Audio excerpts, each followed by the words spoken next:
안녕하세요. 국내 농구 전문 방송 에어볼입니다. 다시 최정서 민주구의 에어 볼. 안녕하세요. 또 이렇게 이동환 기자가 없기 때문에 제가 또 오랜만에 이렇게 둘이서 방송을 하다 보니까 제가 또 저희만의 또 오프닝을 좀 잠시 까먹었는데 네네. 정신 차리고 이렇게 다시 저희 둘만의 그 인트로를 한번 해봤고요. 네. 사실 이동환 기자는 제가 저 커뮤니티에 글을 남겼었는데 지금 그 월화수 이렇게 일정으로 그 영남 지방 지금 출장을 간 상태고 오늘이 이제 부산 맞나요? 오늘이 KT하고 오리온이었던 것 같은데 맞네, 오늘이. 오늘. 네, 그렇기 때문에 아마 지금 이제 사전 인터뷰 들어가고 지금 6시 15분이기 때문에 사전 인터뷰를 하고 있을 것 같고 이렇게 해서 중구 형과 제가 이렇게 오늘은 둘이 하게 됐습니다. 네. 그리고 일단은 오늘 방송 잠깐 설명을 해드리면 저희가 아무래도 WKBL이 지금 굉장히 성황리에 막을 내렸지 않습니까? 챔피언 그렇죠. 결정전이. 그런데 WKBL 얘기는 2부로 밀고 2부에 또 저희의 또 숨은 조력자이자 WKBL의 약간 거물이라고 할 수 있는 그렇죠. 예, 그 루키 더 바스켓의 원서영 기자가 나오기 때문에 그렇죠. 루키 더 바스켓 원서영 기자랑 함께 이렇게 좀 WKBL 얘기를 하고 일단 저희 둘은 그래도 좀 최근에 외국 선수 관련해서 KBL 이슈가 조금 많이 터지기 때문에 좀 외국 선수 관련해서 외국 선수들을 중심으로 이제 KBL 한번 돌아보고 그리고 이제 뭐 짧지만 뭐 MVP나 이런 것들 지금 이제 6라운드 막 드리프했기 때문에 그 부분에 대해서 한번 점검을 해보도록 하겠습니다. 좋습니다. 네, 일단은 저희 댓글 살짝 보면은 사실 저희가 지난 방송이 100회였잖아요. 그렇죠. 굉장히 조금 뭐랄까 약간은 소박하게 이제 100회를 저희끼리 축하를 했는데 또 많은 청취자 여러분들께서 굉장히 축하 인사를 또 많이 해주셔가지고 너무나 감사드린다.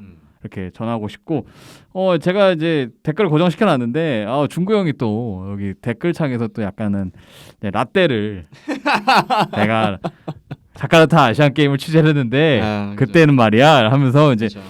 밀라떼를 시전을 했는데 네네. 갑자기 이거를 믹스존을 갑자기 왜 떠올리면서 아니 제가 믹스트존에서 굉장히 고생한 기억이 많아요. 제가 또 영어가 그렇게 능통하지는 않잖아요. 사실 알아듣는 것도 어렵습니다. 근데 보통 흑인 외국 선수들이 대부분 흑인이 많은데 흑인이 하는 영어가 또 다르잖아요. 약간 스타일이 그렇죠. 못 알아듣겠어요. 근데 이제 제가 뭐 여러 군데를 다니면서 이제 믹스존에서 했을 때 중국 경기를 취재했을 때 이게 또 다른가 봐 발음이. 우리는 야오밍, 왕저린, 뭐 저우치 이렇게 부르잖아요. 네. 앞에 이제 지나가는데 왕저린 저우치 불렀는데 아무도 답을 안 해줘요. 왜 듣고 씹은 건지. 예. 근데 진짜 섭섭했던 게 중국 기자들도 한 번은 좀 인터뷰를 해야 되는데 안 해줘. 아무도 안 잡아 그 두 사람을. 만약에 중국 기자가 잡았으면 인터뷰를 할 수 있었잖아요. 네. 저도 옆에서 이렇게 네. 녹음기 켜고 했을 텐데 네. 아니 아무도 안 잡아요. 아무도. 그래가지고 제가 한 10번을 불렀는데 아무도 뒤돌아보지 않더라고요. 그래서 굉장히 섭섭했습니다. 그러면은 저우치와 왕저린의 뒷모습만 네. 떠나가는 뒷모습만 굉장히 크더라고요. 네. 근데 그 경기를 못했어요. 둘이. 그래가지고 네, 이렇게 해서 또 민라떼가 또 이렇게 한번 시전이 됐고 뭐 임지연님께서는 이제 뭉쳐야 쏜다. 최근에 허재 감독님이 어쨌든 취임을 했고 허운과 허웅 형제가 출연을 했고 또 제가 저번 주에 잠깐 봤을 때는 그 문경원 감독과 전희철 코치가 나와서 방송을 했던 건데 모르겠어요. 저는 뭉쳐야 찬다도 조금 보고 뭉쳐야 쏜다도 사실은 이제 지나가면서 이렇게 몇 번 봤는데 생각보다 좀 재밌는 것 같다라는 생각? 농구에 대해서 왜는데 그런 것도 있어요. 굉장히 농구라는 스포츠가 규칙이 진짜 세밀하고 어렵구나라는 것도 또 다시 한번 느끼고 그렇죠. 왜냐면은 거기 계신 분들이 다 국가대표에서 굉장히 그렇죠. 내노란 국제대회에서 엄청난 성적을 거두신 분들이 레전드 분들이 함께 하는데도 그렇죠. 농구를 굉장히 어려워하시더라고요. 아니, 축구랑 다르더라고. 그러니까 저는 사실 TV를 잘 안 보기 때문에 뭐 농구 예능을 한다고 해서 그렇게 보진 않아요. 근데 한번 궁금해서 어떻게 하나 해가지고 봤는데 진짜 축구 했을 때랑 좀 많이 다르더라고요. 맞아. 그러니까 축구는 그래도 그 맞춰가는 그런 재미가 있었어요. 네. 실제로 조기 축구에 하는 느낌이었어. 네. 근데 농구는 이게 안 돼. 농구는 약간 어. 걸음마부터 떼는 어. 느낌이 굉장히 너무 강하죠. 엄청 어려운 스포츠라는 거. 또 사람이 손으로 하는 거기 때문에 굉장히 또 어렵죠. 아무튼 그러다고 굉장히 재밌게 이게 좀 네. 뭐랄까 좀 이걸로 인해서 농구가 그러니까 아마 이제 지금 이제 시즌 중이라서 그것도 대표팀 휴식기 때 허운 선수가 나올 거고 아마 이게 좀 쭉 가면 좀 많은 선수들 그 다음에 좀 다양한 선수들 뭐 동호회도 사실 3x3에도 굉장히 잘하는 선수들 많잖아요. 저희 방송 나왔던 뭐 한준혁 선수도 있고 그렇죠. 박민 선수도 있고 굉장히 음. 잘하는 선수들이 많아서 또 그런 분들이 또 나오면 또 굉장히 또 새로운 좀 관심을 그렇죠. 받지 않을까라는 네. 생각도 들고 이현우님께서는 이제 허운 MVP에 대해서 얘기를 했고 MVP는 이따가 저희 이따 해보고 이제 지지님은 이제 킹훈 역시 허운도 치고 리멤버님은 삼성 6위 끝까지 응원해 주셔서 감사해요라고 하셨는데 아마 이건 저를 향해서 그렇겠죠. 삼성의 6강을 왜 계속 말도 안 되게 주장을 하고 있는데 사실. 그렇고 이제 그 밑에는 이제 대범손 손대범 선배가 또 저희 100회 축하한다고 이렇게 축하 인사를. 실물인가요? 실존 그건가요? 네, 뭐 진짜인가요? 다들 프로까지 방송 이어가시고 농구도 계속 좋아했으면 좋겠습니다 하셨는데 왠지 진짜 하신 것 같은데 프로필도 약간 그런 것 같은데. 그렇네요. 아니 왜 못 알아보여 원래? 네? 또 회사 선배였잖아. 지금도 선배죠. 그러니까 왜? 네. 근데 왜 못 알아보? 저만의 제 마음속에 남아 있는 유일한 편집장님이죠. 그랬고 아무튼 너무 감사. 저희 귀하신 분이 굉장히 누추한 것까지 이렇게 와주셨고. 네. 근데 뭐 민반꿀 뭐 100회 축하드린다. 그다음에 또 중간에 또 타일러 데비스 무릎 고장 난 거. 네네. 그다음에 해줬고 또 맨 마지막에 이제 보시면 이제 뭐 박명환님께서는 또 캘리포니아에서 이렇게 저희 혼혈 한국의 혼혈 선수들이 굉장히 많다. 미국 현지에도. 네네. 그래서 어떻게든 연결되어서 이제 농구 자본이 좀 확대되었으면 합니다.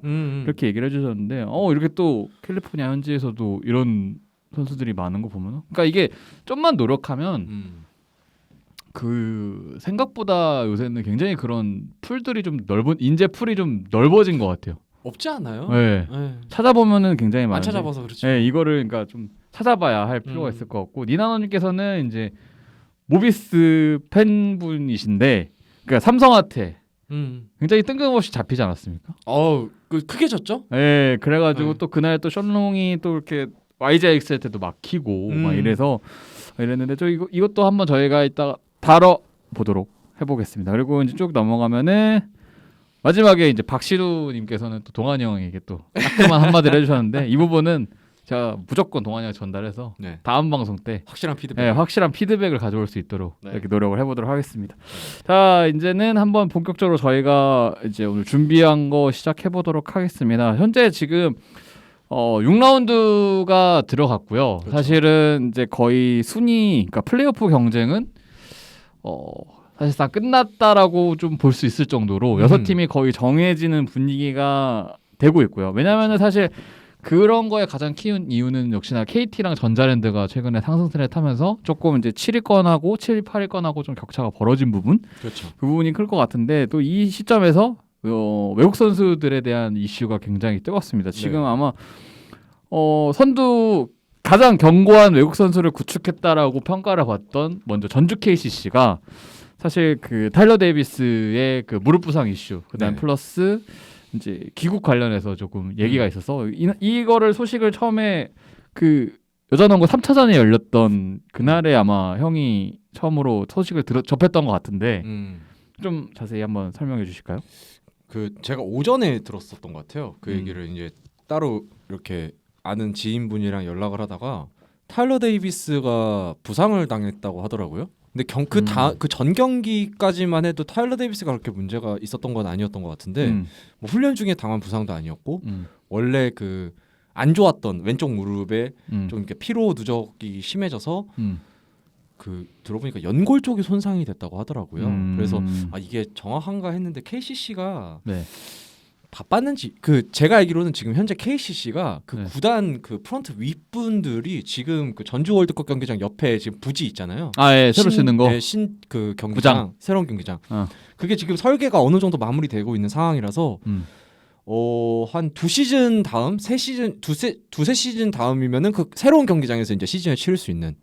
네, 지금 이제 그 건물이 이제 쌓는 게 이제 들어가는 네. 그런 직전 단계라 그것 때문에 굉장히 바쁘신데 타일러 데이비스에 대해서 이제 문의를 하니 이렇게 된 거죠. 근데 이제 내부적으로는 그거예요. 그 타일러 데이비스가 이제 무릎이 안 좋아서 연골 그 KBL 주치의로부터 4주 판정을 받았대요. 근데 보통 이제 4주 판정이라 그러면은 2주에서 4주거든요. 그렇죠. 근데 그 2주에서 4주가 뭐냐면은 일단 2주인데 혹시 2주 안에 안 나올 수도 있으니까 최대 4주까지 본다. 경과를 지켜보고 4주까지도 회복 기간이 4주까지 될 수 있다. 그렇죠. 그래서 2주에서 4주 굉장히 애매한 기간인데 그래서 KCC는 솔직히 말하면은 지금 현 상황에서 어차피 라거나가 굉장히 좀 건재하고 사실 DJ 존슨이 뛰기 전이었지만 어쨌든 있긴 그렇죠.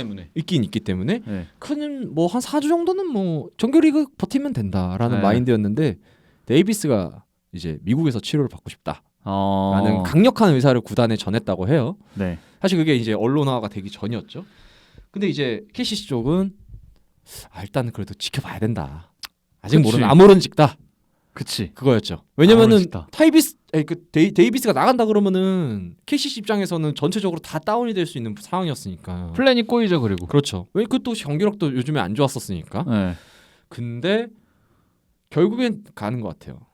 네, 결국에는 이미 전창진 감독님께서 교체에 대해서 알아보고 있다고 공식적으로 네. 또 언급을 했고 사실 DJ 존슨이 그 첫 그 복귀전 때 네. 굉장히 잘해줬잖아요. 오리온전이었던 것 같은데. 그렇죠. 네. 그래서 뭐 지금 뭐 데빈 윌리엄스가 거의 뭐 장난 아닌데 체이스 담블라까지 해서 완전 박살을 냈죠 사실. 그렇죠. 그래서 당장 그 시간을 벌 수 있는 정도 수준이라고 해야 될까요? 사실 KCC는 참 운이 좋은 구단 같아요 이번 시즌. 사실은 원래 그 정도로 되면은 아무리 라거나가 있다고 하더라도 경기력도 원래 안 좋았고 그래서 좀 흔들릴 수 있었는데 갑자기 DJ 존슨이 막 머리 휘날리면서 막 너무 해맑게 리바운드 하고 그 전창진 감독님이 뭐 박수를 자주 이렇게 치려고 노력을 하셨다고 했지만 원래 그렇지 않았더라도 DJ 존슨의 그 플레이를 봤을 때 박수를 안 칠 수가 없어요. 그날 제가 기억하고로는 8점에 8리바운드에 굉장히 짧은 시간, 그러니까 그것도 한 10분 남짓이었을 걸로 그렇죠. 기억을 하는데 그렇죠. 그때 딱 등장해서 굉장히 그러니까 뭐 어떻게 보면 그날 라거나가 간만에 이제 오래간만에 뛰면서 조금 뭐랄까 본인의 그런 원래 가지고 있던 그런 자신감, 그다음에 스피드 이런 것들을 이제 사실 상대가 물론 로슨이나 데빈 윌리엄스였지만 그들을 상대로 굉장히 자신감이 있게 그리고 내가 오래 뛰어야 한다라는 그런 거에 좀 확신이 있으니까 아예 그냥 쏟아붓더라고요. 그렇게 해서 딱 3쿼터까지 완전 전력 투구를 하다가 잠깐 DJ 존슨이 들어서 아마 처음에 투입 우도는 형 말대로 진짜 그냥 버티기 잠깐 쉬는 시간 벌어주는 정도 뭐 한 3분 4분 이랬는데 버티는 구간이 아니었어. 박살을 냈어. 거기서 이미 멘탈을 부셨어. 그러니까 라거나 같은 경우는 농구로 그 기세를 잡았다면 존슨은 그냥 멘탈을 거기서 부셔버리더라고요. 그렇죠. 제가 봤을 때 그 활약의 비결은 머리였던 것 같아요. 그 프레데터 머리잖아요. 네. 프레데터가 뛰어다니는 느낌이지 않았을까. 한 마리 인간들은 무서울 수밖에 없지. 야수가. 프레데터가 뛰어다니는데. 에일리언? 근데 사실 그 KCC의 그 타일러 데이비스는 사실 시한폭탄과 같았잖아요. 사실 그 제가 지금 진짜 강조하는 거지만 빅맨의 3점 슛은 가치가 굉장히 떨어진다. NBA와 유로리그를 제외한 다른 리그에서의 빅맨의 3점 슛은 가치가 없다. 쓸모가 없다. 제가 항상 얘기하고 그게 현재 KBL의 굉장한 화두 아닙니까? 그렇죠. 3점 던지는 빅맨 중에 잘하는 빅맨을 열거해보라면 아무도 없어요. 진짜로. 단 한 명도 찾아볼 수 없습니다. 자미런이 이번 시즌 망했죠. 3점 던지다가. 데빈 윌리엄스 어떻게 됐습니까? 코미디언이에요. 진짜로. 개그맨이에요. 개그맨. 예? 3점 던지는 빅맨 또 누가 있습니까? 브랜든 브라운? 뭐 요즘에 좀 잘하니까. 뭐야? 근데 타일러 데이비스 2m 5cm 6cm 신발 신으면 NBA 신장으로는 2m 10 가까이 되는 선수가 밖에서 3점 슛을 던진다? KBL에서 NBA에서나 하라 그러는데 NBA도 못 간 선수잖아요. 그러니까 저는 그것 때문에 전 타일러 데이비스가 굉장한 하자라고 생각을 했어요. 근데 오히려 KCC는 행운이라고 생각을 해요 지금. 아니 근데 합법적으로 바꿀 수 있잖아. 아니 근데 그건 있잖아. 6라운드고 사실 지금 만약에 코로나가 아니라면 사실 지금의 아마 승부수를 던지는 팀들도 분명히 있을 거예요. 왜냐면 플레이오프를 그렇죠. 앞두고 그렇죠. 조금 마지막 아쉬운 부분을 채우기 위해서 보통 이맘때 한번 이제 마지막 샷 시도를 하는 상황이 할 때니까. 그렇죠. 근데 지금 코로나고 사실은 직접 이번에 비시즌 때 직접 가서 비디오 볼 수 있는 상황도 아니었고 그런 상황에서 외국 선수 거의 메인 외국 선수급을 교체를 해야 되는데 과연 진짜 행운이 맞느냐 KCC가. 그렇겠죠. 아무래도 좀 대체 외국 선수 찾기는 어렵겠죠. 하지만 KCC잖아요. KCC잖아요. 항상 무언가 놀라운 순간을 만들어내는 한 어메이징한 뭔가를 만들어내는 구단이 KCC입니다. 근데 제가 아는 KCC의 현재 상황에서는 또 한 명의 굉장한 커리어를 가진 선수가 올 수도 있을 거예요. 왜냐면 지금 현재는 단기 알바잖아요. 그렇죠. 거의 짧게 뛰고 진짜 2달, 3달? 뭐 이 정도 뛰고 아마 이제 챔프전까지 바라보면 그럴 텐데 진짜 아마 이때 딱 투자 빡 해서 아마 KCC는 또 이런 데에서 전혀 돈을 아끼지 않는 구단이기 때문에 그렇죠. 아마 진짜 생각 이상의 빅네임이 올 수도 있을 것 같은. 그리고 원래 왜냐면은 아까도 말씀드렸지만 코로나19의 상황 때문에 그 직접 가서 그 스카우팅된 선수들을 보질 못했기 때문에 사실 이런 상황에서 가장 확실한 방법은 확실한 커리어가 있는 선수들을 데려오는 거. 왜냐면 그게 맞아요.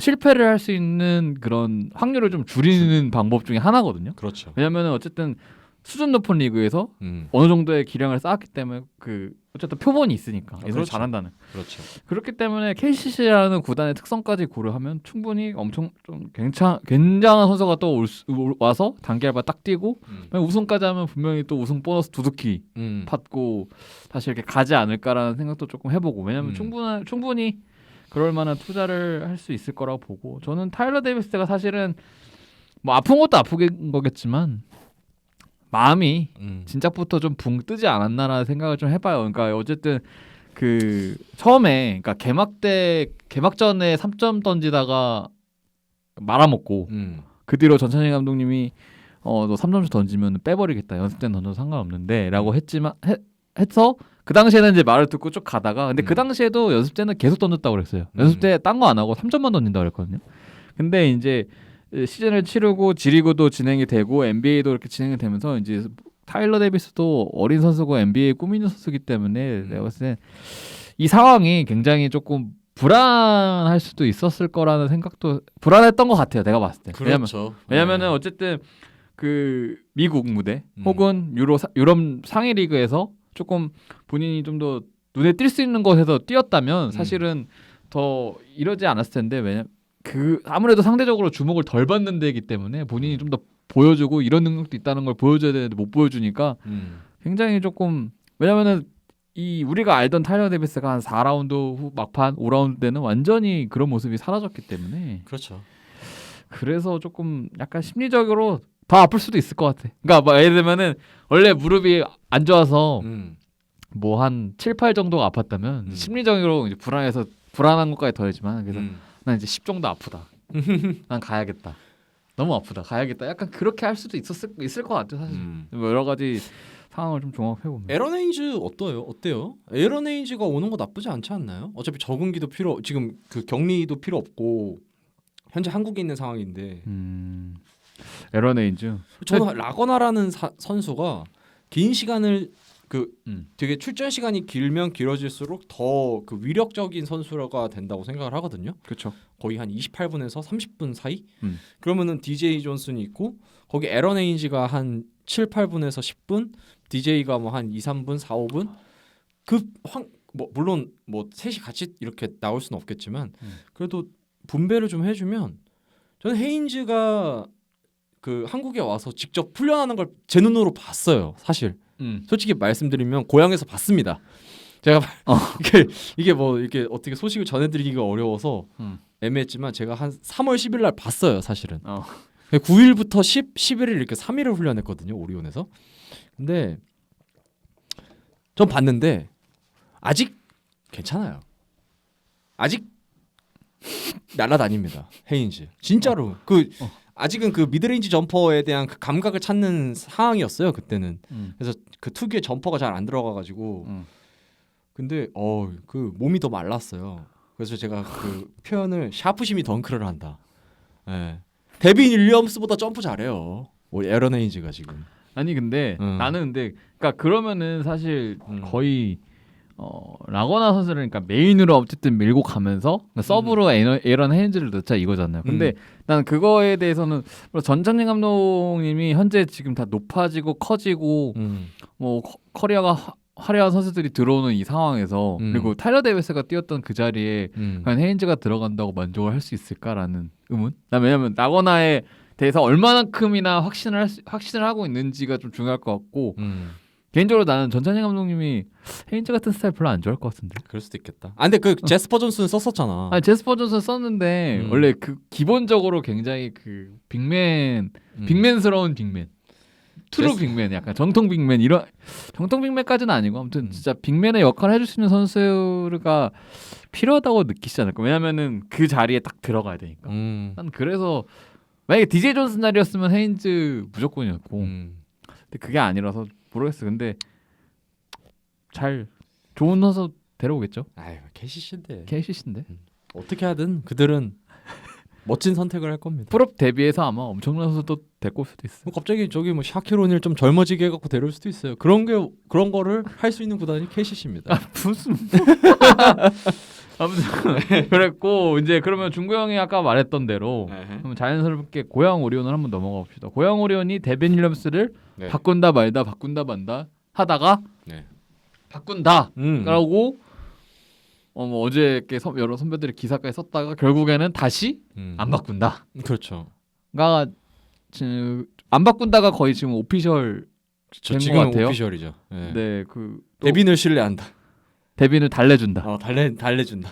라고 했는데 그 에런 헤인즈 보게 된 경위부터 한번 얘기를 살짝 해줄 수 있나요? 제가 미리 오픈할 수는 없겠지만 오리온의 특정 선수를 잡지 인터뷰를 하러 갔었어요. 네, 근데 그때 강우준 감독님이랑 또 이렇게 자주 대화를 나누다 보니까 그러다 보니까 이제 인사를 드리고 가려고 했었어요. 그렇죠. 보통은 이제 취재하면 인사 한번 끝나고 제가 인터뷰가 끝나는 시간이 이제 막 오리온의 오후 훈련이 시작되는 시간이었거든요. 그래서 이게 겹쳐서 감독님께 이제 인사만 드리고 가려고 했는데 밑에 에런 있으니까 한번 보고 가 이러시는 거예요. 근데 이제 오픈할 수 없고 언론 그 기사로 오픈할 수는 없고 일단 한번 어떤 재판 한번 보고 봐봐. 근데 이제 데빈 윌리엄스랑 그 디드릭 로슨이랑 헤이지가 같이 셋이 서 있는데 이게 그 진짜 코트 위에 사랑과 전쟁 같은 느낌이 드는 거예요. 되게 오묘한 분위기일 걸. 근데 웃긴 게 디드릭 로슨은 마음이 편해 보여. 표정이 워낙 그 또 이렇게 가만히 있자 무표정이잖아. 근데 데빈은 여기서 이러면서 계속 막 이래 계속. 내가 이렇게까지 해야 돼? 보이시죠? 계속 막 이래. 근데 에런은 이러고 가만히 서 있어. 이러고 그 특유의 표정 아시죠? 이거 이러고 입 약간 열고 이러고 있는 거. 살이 엄청 빠졌어요. 헤인지가 원래 빠질 살도 없는 그 친구가 살이 엄청 빠져서 진짜 샤프신 같아요. 근데 뛰어다니는 게 너무 좋아요. 덩크를 거의 점프가 거의 뭐 1m예요. 진짜로. 덩크도 너무 시원시원하게 하고 그리고 이제 그런 안 좋은 좀 평가가 있었대요. 그러니까 헤인지가 지금 현대모비스도 다녀오고 오리온에도 있었고 했잖아요. 뭐 헤인즈에 대해서 약간 폄하하는 그런 반응들이 좀 있었대요. 내부적으로도. 그러니까 헤인즈 국내 선수도 못 뚫는다. 뭐하냐. 뭐 별로다. 얘 별로다. 주변 시선들이 그랬는데 막상 강원준 감독이 데려와서 해보니까 국내 선수 이제 뭐 점프슛은 이제 감각이 떨어져 있으니까 그냥 돌파로 그냥 요리하더래요. 마음껏. 뭐 거의 고든 램지처럼 막 이렇게 요리하고 막. 데빈 윌리엄스와 1대1을 시켰는데 데빈도 헤인즈를 제대로 못 뚫는데 헤인즈도 이제 데빈을 못 뚫는. 그리고 그러니까 못 뚫는 게 아니고 서로 못 막는. 뭔 느낌인지 아시죠? 이제 헤인즈는 스피드랑 돌파로 이제 데빈을 요리하는 거고 데빈은 힘이 좋으니까 그걸로 요리를 밀고 들어가 버리는. 근데 데빈이 헤인즈를 열이면 열 다 밀지 못했다. 파워로. 이런 평가가 있었어요. 그래서 이거 잘하면 교체 되겠다. 그리고 데빈이 그 다음에 두 경기를 더 말아먹었어. 이전보다 더 말아먹어버려서 그렇지. 저는 3점 슈터인 줄 알았습니다. 그 어디랑 경기였었죠? SK랑 경기였나요? 아니야. 그 KCC? 오리온이랑 최근에 경기했던 팀이 전자랜드. 전자랜드. 그 고향에서 열렸던 오리온이랑 전자랜드 게임 때 데빈 윌리엄스가 1쿼터에 3점 4개를 던져요. 5개였나 4개를 던져요. 최고의 3점 슈터입니다, 진짜로. 데빈 윌리엄스는. 진짜 이건 말이 안 돼요. 센터가 단일 쿼터 한 쿼터에 3점 슛을 5개를 던진다는 거는 4개인지 5개인지 기억도 안 나지만 그렇게 던진다는 거는 정말 그거는 농구하지 않겠다는 소리 아닙니까? 그거는 무슨 동네 중학교 가가지고 볼 던지는 것도 아니고. 근데 저는 그래서 바뀌겠다 했는데, 근데 강을준 감독님께 연락을 드려봤어요 어제도 사실은.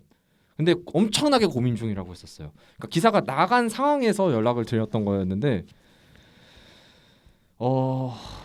그래서 이제 고민이 된다고 하셨고, 결국에는 이제 그 고민이 교체하지 않는 걸로 결론이 난 것 같더라고요. 근데 그 안에 있는 비하인드 스토리에 대해서는 저희는 확신을 할 수는 없어요. 왜냐면은 또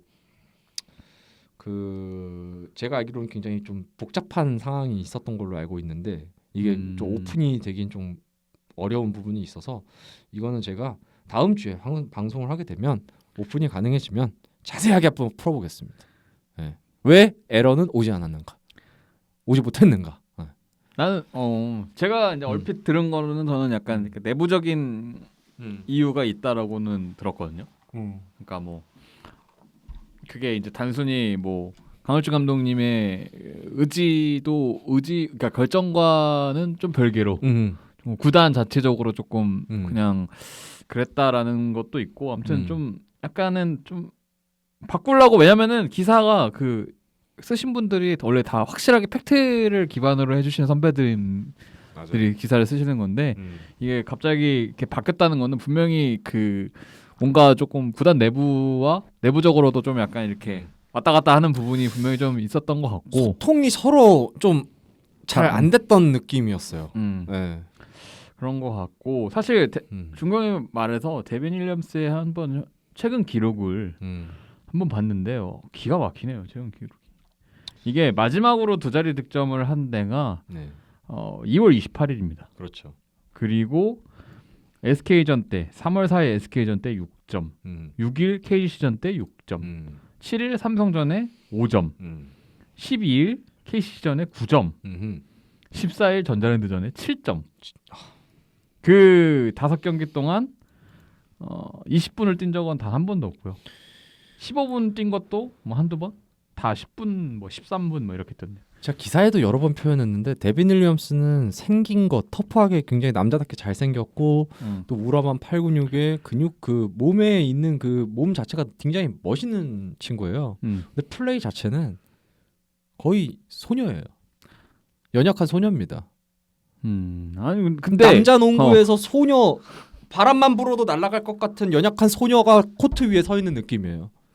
여기 와서 애교 부리는 것 같아요. 교태를 부리는 것 같다고요, 코트 위에서. 네? 말이 됩니까? 골 밑으로 들어가기만 하면 다 트래블링이에요. 이 선수가 왜 좋은 평가를 받았는지 하나도 모르겠어요. 정말로. 지금 하는 농구를 보면은, 예전에는 어떻게 했는지 모르겠지만 지금 최근에 5-6경기를 보면은 이 친구는 그냥 놀러 온 거예요, KBL. 놀러 왔어요, 제가 봤을 때는. 놀러 왔는데 생각보다 빡세니까 이거 뭐지? 어떡하지? 이런 느낌이에요. 워크에틱에 좀 문제가 있다.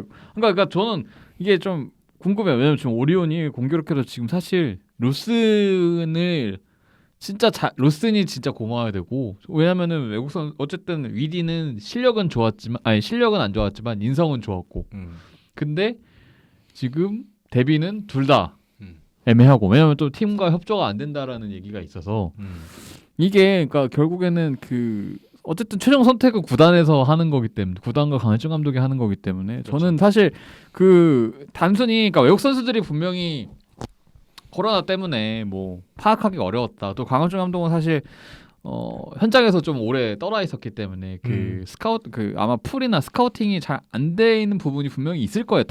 왜냐면 올 시즌만 보고 뽑아야 되기 때문에, 몇 년 동안 지켜본 게 아니기 때문에. 그렇죠.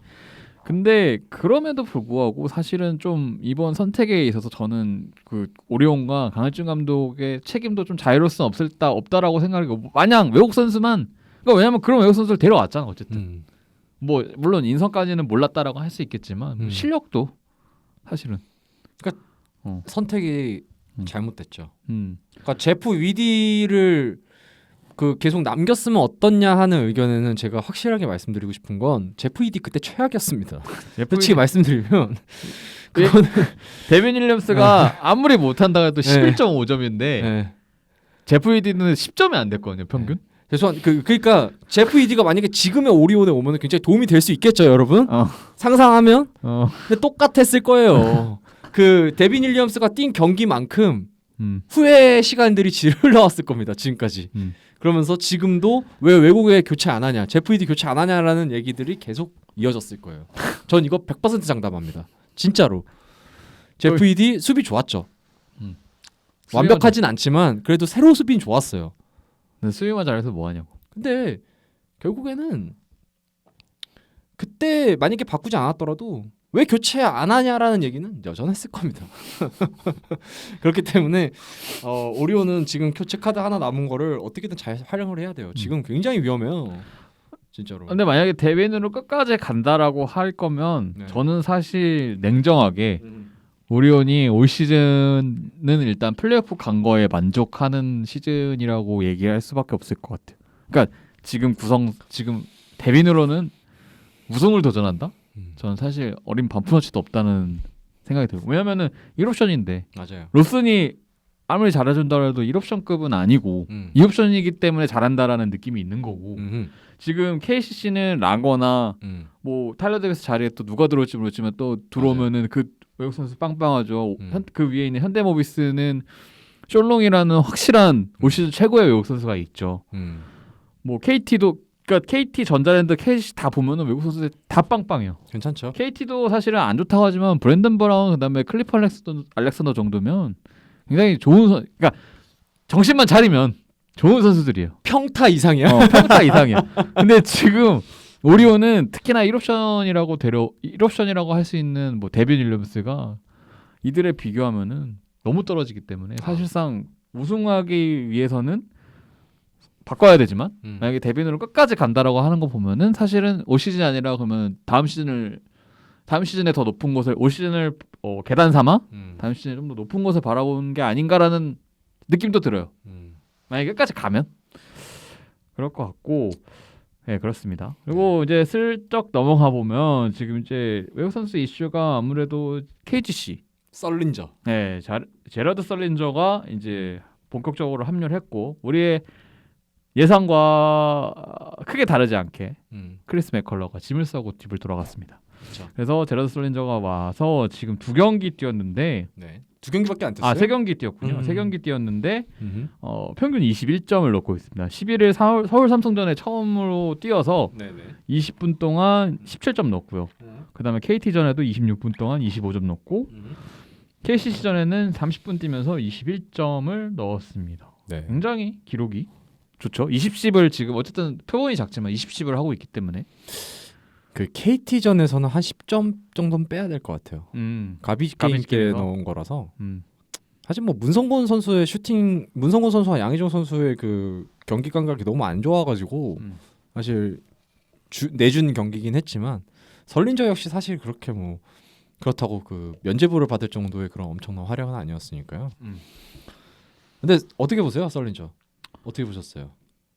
저는 그냥 그 실전 감각이 떨어지는 게 일단은 보이고 근데 기본적으로 워낙 가지고 있는 스킬셋이나 이런 것들이 좋아서 만약에 플레이오프에서 좀 무기가 될 수 있다라고 좀 보여지거든요. 지금 당장은 사실은 아마 시행착오를 갖고 뭐 어차피 KCC가 지금 상황에서 뭐 정규리그 우승이나 뭐 2위나 이게 노릴 거는 좀 힘들 것 같고 뭐 맥시멈 3위 정도 갈 것 같은데 그러면은 이제 플레이오프에서 이제 승부를 볼 수 있는 카드가 되지 않을까? 가진 건 진짜 많더라고요. 가진 건 진짜 많아. 진짜 NBA에서 그만큼 그 거의 레귤러 멤버로 뛰는 정도가 진짜 어느 수준인지 진짜 확실히 알 것 같아요. 근데 아직 적응도 안 됐고 뭣도 모르고 지금 어려고 2년의 공백이 있었는데 일단 볼륨 스탯 자체가 말이 안 되잖아요. 그러니까 어떻게든 뭐 가비지 때 넣었든 뭘 했든 일단 볼륨 스탯 자체를 일단 어느 정도 챙겨가 버리니까. 근데 거기에 눈에 띄지 않는 그런 되게 그 리바운드 후에 주는 첫 패스가 굉장히 좋더라고요. 근데 그 첫 패스가 짧기도 하지만 길 때는 쫙 속공으로 딱 달려가는 그 인삼공사의 그 국내 선수들한테 쫙 정확하게 가는 걸 보니까 그런 것도 예사롭지 않았고 그리고 또 그 국내 선수들이 3점을 굉장히 좀 이번에는 과감하게 던지더라고요. 썰린저 선수가 들어오고 나서. 근데 그때마다 보통 이제 그 돈만 벌고 그냥 놀러 오는 외국 선수라면은 박스아웃을 그렇게 빡세게 안 하겠죠. 데빈 윌리엄스처럼. 근데 되게 강하게 박스아웃을 해요. 정말로 알게 모르게. 이게 리바운드가 되든 안 되든 일단은 박스아웃을 빡 잡고 일단은 굉장히 불편하게 하더라고요 상대들. 그래서 이게 뭐 일단 이 선수의 뭐 이런 부분 플레이적인 부분에 있어서는 사실 아직은 이제 적응의 그 정도를 제외하면 되게 잘하겠다 플레이오프 때. 근데 이제 변수는 하나 있어요. 그 세 번째 경기부터 슬슬 나오기 시작한 이 우리 KBL 심판분들의 이게 항상 그 콜에 대한 문제. 그 뭐 판정에 대한 얘기는 사실 뭐 하고 싶지는 않아요. 사실 내 입만 더러워지는 것 같아서 그냥 얘기하고 싶지는 않은데 그런 게 있어요. 그 외국 선수들이 이제 아무리 수준 높은 선수들이 온다고 했을 때 관계자분들이랑 뭐 농구 관계자도 있고 구단 관계자도 있을 거고 뭐 외부의 관계자도 있겠지만 여러분들이랑 대화를 해보면 결국에 나오는 건 하나예요. 판정. 자 대한. 이제 한두 경기는 잘했을 수 있어요. 그리고 이제 뭐 어느 정도 보여줬지. 커리어에 따라서 이제 뭐 성적을 보여줬지. 근데 이제 슬슬 이제 맛이 갈 때가 됐다. 한번 이제 그런 콜들에 굉장히 민감한 반응을 보이고 하게 되면은 맛이 간다. 그러면 그때부터는 이제 숄롱처럼 굉장히 좀 왔다 갔다 하는 거고 좋은 실력을 가지고 있으면서도 이제 왔다 갔다 이제 할 수 있는 거고 아니면은 이제 브랜드 브라운처럼 그럴 수도 있는 거고 아니면 이제 아예 무시하고 들어가는 뭐 리온 윌리엄스나 이런 애들처럼 갈 수도 있는 거고 그러니까 이거에 대해서는 이제 지금 썰리저가 근데 굉장히 신경질적인 반응을 좀 보이긴 했어요. 네, 그 과정에서. 그래서 어떻게 될지 모르겠으나 그것만 좀 어떻게 잘 지혜롭게 이겨내면은 저는 인삼공사가 정말 큰 그게 될 것 같아요. 그거에 그러니까 하나 더 궁금한 게 이 3점 던지는 빅맨에 대해서 굉장히 극혐하지 않습니까, 형님? 저는 가치가 없는 선수라고 생각해요. 네. 제러드 설린저가 네. 3경기에서 던진 3점슛 개수가 19개입니다. 경기당 한 6개 정도 대충 던지고 6개를 넣었어요. 네. 그러니까 경기당 2개씩은 넣는다는 거죠. 어떻게 던져서. 네네. 어떻게 생각하십니까? 제가 그 항상 그 빅맨의 3점슛에 대해서 가치를 낮게 보는 이유가 뭐냐면 굳이 던지면 안 되는 선수들이 던져서 그런 거예요. 자미런이 슈팅폼 보세요. 들어갈 슈팅폼이 아니에요. 상대도 막지는 않습니다. 자미런이가 제일 무서운 선수였을 때는 지난 시즌 때 안으로 파고들거나 훅슛을 던지거나 이럴 때였어요. 파울을 얻어내거나. 근데 3점 던지는 원인은 안 무서워요. 솔직히 말하면. 진짜로. 근데 데빈 윌리엄스 무서워요? 안 무서워요. 안 막아요. 데빈 윌리엄스 3점 던지는 거를. 그리고 누구야? 그 또 타일러 데이비스 3점 던지는 거. 땡큐예요. 고맙죠. 솔직히 상대 입장에서는 어차피 안 들어갈 건데. 근데 자레드 썰린저는 무서워요. 네. 그 3점 슛이 지금은 확률이 좀 조금 떨어질 수도 있겠지만 그 던지는 모션이나 릴리즈나 이런 거는 뭐 안 막으면 안 될 것 같은 느낌이 들었어요. 진짜로. 너무 깔끔하지 않습니까? 솔직히 그 슈퍼는요. 우리나라 국내 선수들보다 더 깔끔해 보였어요. 솔직히 말해서. 그 슈팅 모션은 군더더기가 없어요. 딱 잡고 올라가는 거. 그 뭐 제가 전문가 솔직히 말해서 그런 분야에 있어서 전문가는 아니기 때문에 또 설레발 수도 있는데 저는 그런 그 부드러운 모션 거의 그 카스테라 같은 그 엄청난 부드러움 때문에 저는 충분히 던질 수 있는 빅맨이라고 생각해요. 그리고 그 선수는 NBA 때도 3점 안 던졌어요? 그 선수?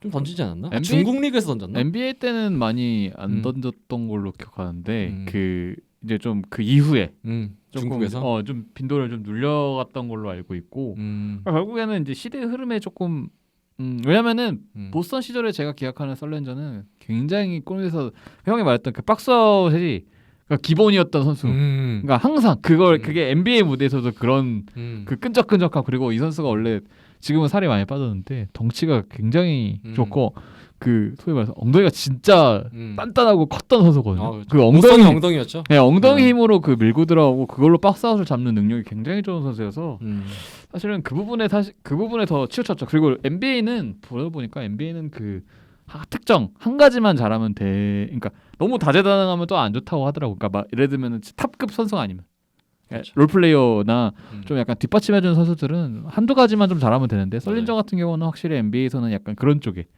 굉장히 했고 그런 본능이 좀 KBL에서도 좀 나오는 것 같고 좋아요. 진짜 좋은 것 같아. 네, 그래서 뭐 적응화하면 좋을 것 같고 이번 주 일요일 날 아마 전자랜드랑 경기가 있는 걸로 알고 있는데 모트리 대 썰린저 혹은 썰린저랑 데본 스캇이 그것도 재밌을 것 같아요. 그 둘이 친구였다는 것 같거든요. 고교 선후배였다는데. 아 고교 선후배 그러니까 아는 사이여서 또 그 둘의 만남도 즐거울 것 같고 그리고 전자랜드는 사실 이제 모트리랑 스캇이 완전히 적응을 한 것 같아요. 최고예요.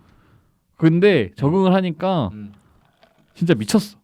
지금 이게 4연패 하고 4연패 때도 모트리 그러니까 꾸준히 넣었는데 사실 저희가 지난 방송 때도 그런 뭐 동선 조정이나 이런 거에 대해서 맞춰가는 단계가 아니겠느냐라고 조심스럽게 얘기를 했고 뭐 못한다 이런 느낌은 아니었잖아요. 대신 합의 문제니까. 근데 확실히 좀 동선에 대한 조정이 좀 있었던 것 같아요. 뭐 모트리 같은 경우는 뭐 일단 본인이 굉장히 스크린도 열심히 가고 그런데 일단 기본적으로 공 잡는 위치 자체가 조금 굉장히 좀 하이포스트 쪽에서 잡는 게 좀 확실히 빈도가 늘었고 거기서부터 이제 스피드를 달고 들어가니까 그리고 모트리 잡을 때는 그냥 진짜 모트리 고드만 근데 모트리고 하는데 막을 수가 없어. 예전에 에밋고 같은 느낌이었어요. 네, 안드레 에밋 나밋 에밋.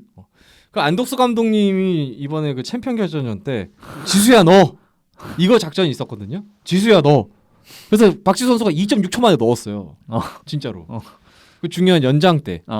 근데 저는 유도훈 감독님도 야 모트리 너. 그럼 진짜 넣을 수 있는 선수 같아요. 모트리가. 근데 그 최고예요. 오리온전에는 물론 상대가 근데 로슨이고 데빈 음. 윌리엄스였지만 그래도 뭐 놓친 상황에서도 어떻게든 그 집어넣는 능력 자체는 그 미드레인지 점퍼가 기가 막혀요. 진짜 기가 막힙니다. 기가 막혀. 네. 그리고 그 어머니가 그런 말을 했었어요. 저희 어머니가 그 TV 농구를 보시면서 호나우딩요가 농구도 안 해 이렇게 말씀하시는데 약간 그런 관상이 있나 봐요. 스포츠를 정말 잘하는 관상. 천재 관상. 네. 스포츠 천재 관상. 저 호나우딩요 정말 좋아했거든요. 근데 딱 비슷하잖아요. 약간 되게 뭔가 유니크하게 생겼잖아요. 되게 그러니까 되게 뭐라 해야 되지? 멋있어요. 뭔가. 근데 진짜 그 참 모트리 농구하는 거 보면서 저 그런 생각을 했어요. 전자랜드가 꼭 잘 됐으면 좋겠다. 네, 진짜. 뭐 잘 될 것 같고 또 여기 농구하는 거 보니까. 그러니까 초반 4연패 때는 진짜 말 그대로 그냥 적응값이라고 적응을 필요한 기회 비용이 들어갔다라고 저는 생각을 하거든요. 그러니까 뭐 4연패 때 뭐 별로 아니냐. 차라리 데본 스캇이 더 낫지 않냐. 뭐 이런 얘기가 있었지만 뭐 근데 결국에는 이 선수가 사실은 아무도 걱정을 하지 않았어요. 이 선수 데려올 때 무조건 잘한다. 뭐 긴가민가하는 시선도 없었고 또 얘기 들어보면 얘는 무조건 잘할 애다. 무조건. 네, 그럴 이유를 보여주는 것 같고 난 그래서 그 굉장히 프레임이 얇은데 그거 스크린을 어떻게든 걸어주려고 가는 그 모습이 이게 뭐 유동 감독님의 강한 뭐 주문이 있었든 뭐 어쨌든 간에 본인이 어쩌든 경기 중에 본인의 주 무기가 아닌데도 불구하고 스크린 걸어주려 어쨌든 나가는 거 보고 이 선수 그래도 팀을 위해서 굉장히 노력을 하는구나라는 거를 좀 느낄 수 있었던 장면들인 것 같고 사실 스크린 하면은 근데 데본 스캇이죠. 스캇 너무 잘해요. 데본 스캇은 한 포지션으로도 스크린 한 3-4번씩 걸어줄 수 있는 굉장히 굳은 일의 남자. 어떻게 보면 전자랜드 스타일에 딱 전자랜드 플러스 KBL에 있는 감독님들이 다 좋아할 스타일. 저는 그런 느낌. 슬램덩크 보신 분 알겠지만 조재준과 강백호를 섞은 느낌이었어요. 네. 블락이나 수비 리바운드를 잡고 패스한 다음에 바로 달려 들어가서 속공 마무리를 할 정도의 엄청난 체력과 스피드.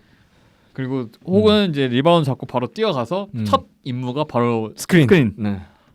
김낙현한테 스크린 딱 걸어줘. 무조건. 모트리스까지 같이 오면서 전자랜드가 진짜 좋아졌다는 부분은 뭐냐면 음. 예전에 제가 말씀드렸지만 그 외국 선수 의존도가 굉장히 높아질 수 있는 위험도가 있다고 했잖아요. 근데 지금은 외국 선수 의존도를 높게 가져가는 것도 분명히 있지만 국내 선수가 부진했을 때 예를 들어 김낙현 선수가 오리온전에서 굉장히 좀 경기 내내 좀 부진하다가 뭐 마지막에 좀 넣었지만 경기 내내 부진했었거든요. 한 2.5, 2.3점 정도 넣었을 때가 있었어요. 3쿼터까지인가?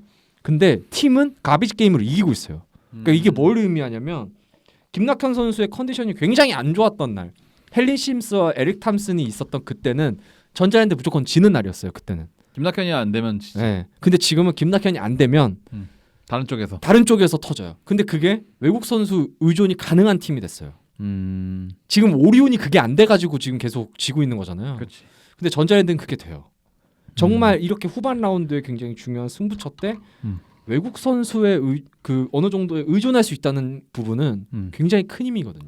그렇죠. 그래서 전자랜드가 지금 굉장히 더 강해질 수 있다고 봐요. 실제로 그래서 그 4연패 이후에 3연승으로 이제 치고 나가면서 지금 이제 4위 공동 KT랑 공동 4위까지 올라왔고 KGC까지 지금 공동 4위가 세 팀. 이들이 그러니까 KGC랑 그러니까 7위 서울 삼성과는 이제 4경기 차. 아이고.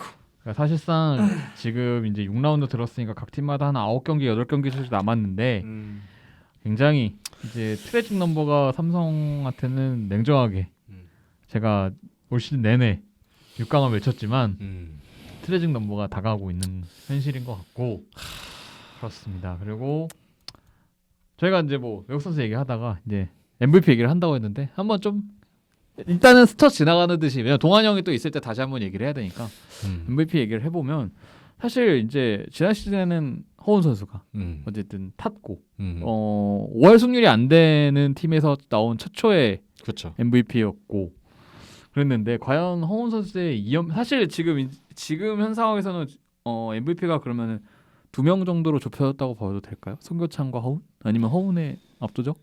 어떻게 볼까요? 개인 스탯으로 보면은 순위를 벗어나서 개인 스탯으로 보면은 사실 허훈이 좀 많이 좀 높아진 건 가치가 높아진 건 사실인 것 같아요. 최근 들어서 또 활약도 보면은 굉장히 더블도 그렇고. 예, 장난 아닌데 근데 또 이 정규리그 순위에 사실 좀 어느 정도 영향이 있는 MVP이기 때문에 송교창 선수를 또 제외할 수가 없고. 근데 사실 송교창 선수는 지금 굉장히 가치 있는 선수는 맞는데 지난 시즌에 약간 김종규 선수를 느끼게 하는 그런 게 있어서 그러니까 송교창 선수가 시즌 초반이나 중반까지만 하더라도 약간 팀의 코트 리더로서 굉장히 좀 지휘하는 느낌도 있었고 득점을 또 주도하는 느낌도 있었는데 최근에는 약간 좀 그 주변인이 된 느낌이에요. 네, 그래서 조금 아쉬운 면이 있어요. 조금 더 리더가 됐으면 좋겠는데. 좀 더 이끌었으면 좋겠는데. 그러니까 허훈처럼 이대성처럼 팀의 주인이 되는. 네, 팀의 주인이 됐으면 좋겠는데 약간 주변인 같은 이미지를 지울 수가 없어요. 그러니까 그렇다고 해서 송교창 선수가 떨어진다는 건 아니지만 그런 이미지를 각인이 돼 있는 이미지를 지울 수 있어야 되는데 아직은 그런 부분까지는 도달하지 못한 것 아니냐라는 좀 입장인 거죠. 제 입장은. 그래서 뭐 예를 들어 팀 성적까지 같이 가져가게 된다면 송교창 선수가 허훈보다 유리한 건 맞지만 개인적인 가치만 따졌을 때는 지난 시즌처럼 허훈이 지금은 가장 높지 않나. MVP 레이스에서 가장 앞서가지 않나. 사실 이대성 선수도 충분히 개인 스탯으로는 MVP 후보에 들 수 있다고 생각을 하는데 최근의 부진이 팀과 함께 팀의 하락과 함께 뭐 같이 떨어지면서 사실은 이대성 선수는 지금 왜냐면은 이대성 이승현의 그 초반 페이스는 엄청났거든요. 사실 그 전에 이대성 선수가 이름이 안 나오기 그 전에 이미 이승현 선수는 조금 이름이 안 나오기 시작하긴 했었어요. 왜냐면은 이게 어찌됐든 부담이 그러니까 로슨이 본격적으로 좀 많이 시간을 가져가면서 그 이승현이 다시 포지션이 이제 수비 외국 선수 수비를 하는 포지션으로 다시 돌아갔잖아요.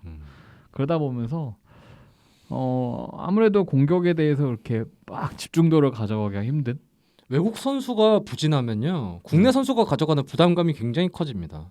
상대 수비도 굉장히 달라지고 또 공격 빈도도 굉장히 달라지기 때문에 의지할 곳이 없어서 지난 시즌 막판에 허운 선수 보면 알 수 있어요. 스탯이 갑자기 떨어지면서 국내 득점 1위 자리를 뺏겼죠. 송교창 선수한테 0.1점 차이로.